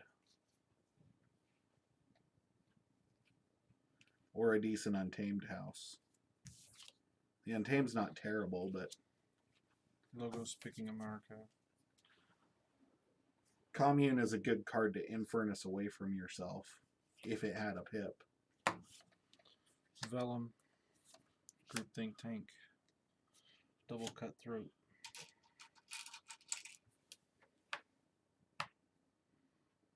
Hologramophone.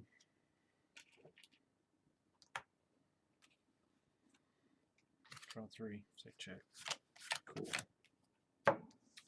Cool. Dis. Anguish. Infernus to purge those 2 stupid cards. How many Infernus does that have? 2. So you've played them 4 times? Yeah, but one time I played to purge 0 cards. Remember.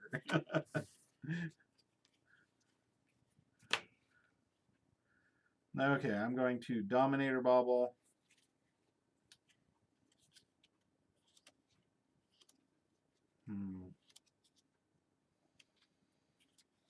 Defend Angle to Reap.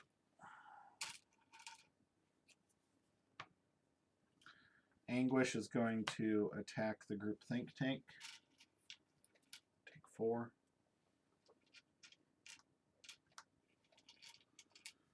Going to Dominator Bobble the Ghost Hawk to kill the group Think Tank. And then Infernus is going to kill Vellum and take 2. We'll check with 6. Draw 2.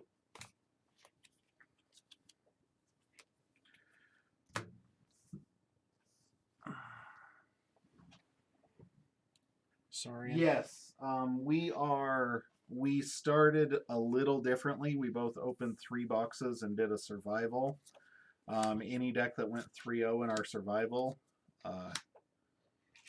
got automatically placed into the tournament, and then when it was all said and done, we realized we didn't have enough decks, so we kind of went back and remembered the ones that we went 2-1 with and picked a few that we liked, that we thought were more powerful than their initial showing.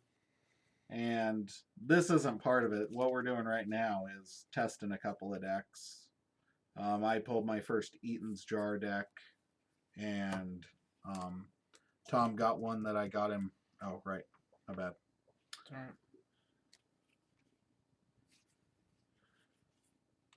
We're going to have to do something about that. Shoot. Why? Why, Tom? Why? Why would you do this? I finally have it, but I don't want to use it.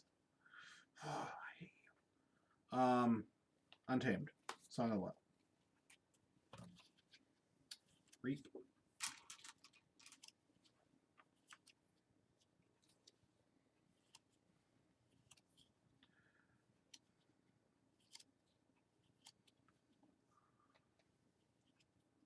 Wait, no. Don't reap. Don't reap. Be smart, Clay. Work smarter, not harder. He's going to fight Grimlock's Ducks and die. Reap. Smarter, not harder. Reap.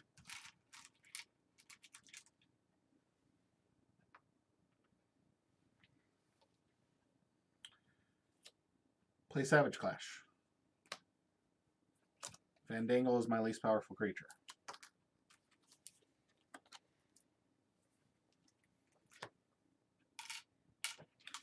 I'm an idiot. Should have popped the ward. Should have popped the ward. Play Dark Fairy. Ready? Check with 10. Draw 2. Shuffle and draw 1 more.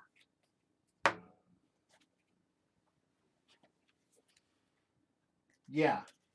Tom and I both vastly prefer in-person Keyforge. Not because there's anything wrong with TCO, but it just, I don't know. I like the analog gaming. My thing with TCO is, like, I'll lose interest. If I start to lose or something, I just start losing interest. Obviously, I never do that in real life. As Tom's sitting over there going, you haven't paid attention since I forged my second key. And he's right. I haven't paid attention since he forged his second key. Sometimes you play better not paying attention to what your opponent's doing, to be honest with you. They can't get into your head. Although then you do dumb stuff like not fight the Poe's Pixies into the Comm Officer Kirby.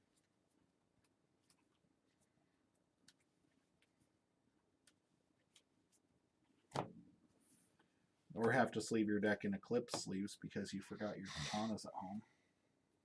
That's even worse. Okay, sir. House. Starlance.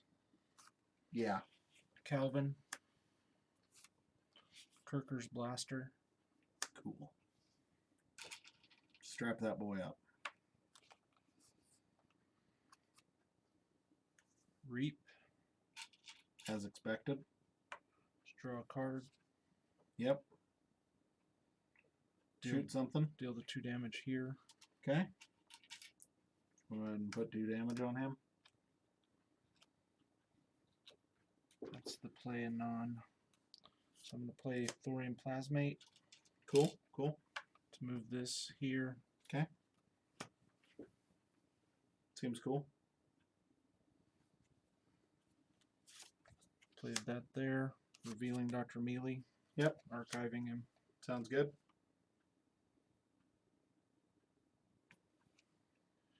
Doctor or Navigator LE, it's irrelevant.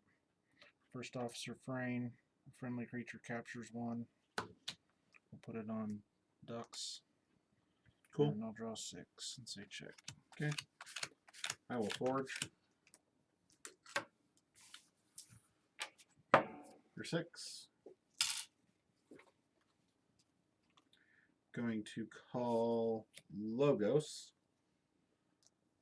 Action Fission Bloom to play Universal Keylock for 2 amber.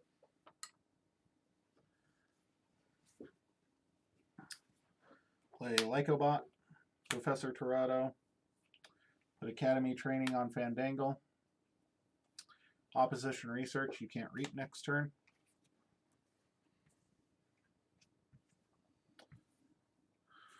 Lycobot is going to reap. Going to choose to draw first before I do the discard and draw. I will discard Snarette and draw. I am going to play Xenobot.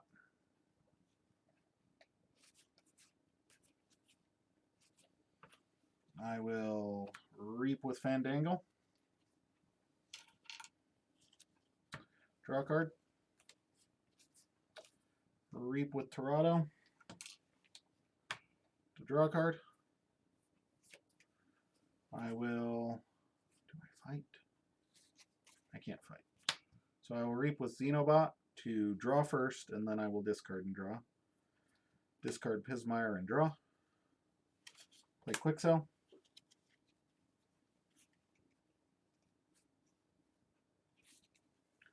Quixo is going to fight First Officer Frame. Draw a card.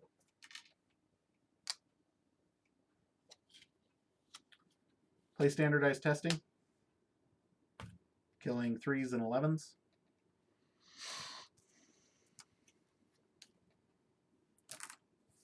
That's game. No reason to keep going. No amber control in your hand. Nope. Holy monkeys.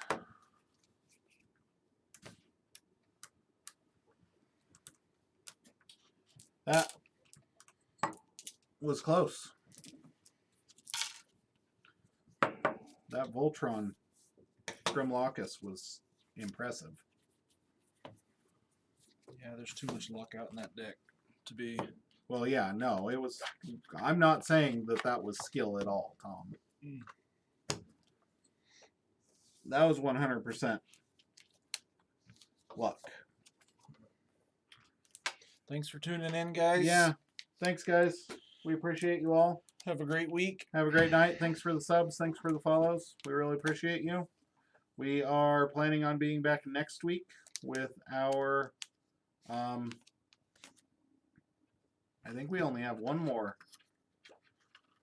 Yeah, we have one more quarterfinal, and then we will be in the semifinals, which will be the Corpulent Usher of Meager Flats, which is that we have a Ultra Gravitron deck that's destroyed everything it's played, versus this Adder Dame style points, and we will be playing to see if my triple red pennies can advance and play against Ianga, which is the Saurian to beat all Saurians in Mass Mutations. So yeah, tune in next week. We appreciate you all. Thank you, and have a good night. Be safe.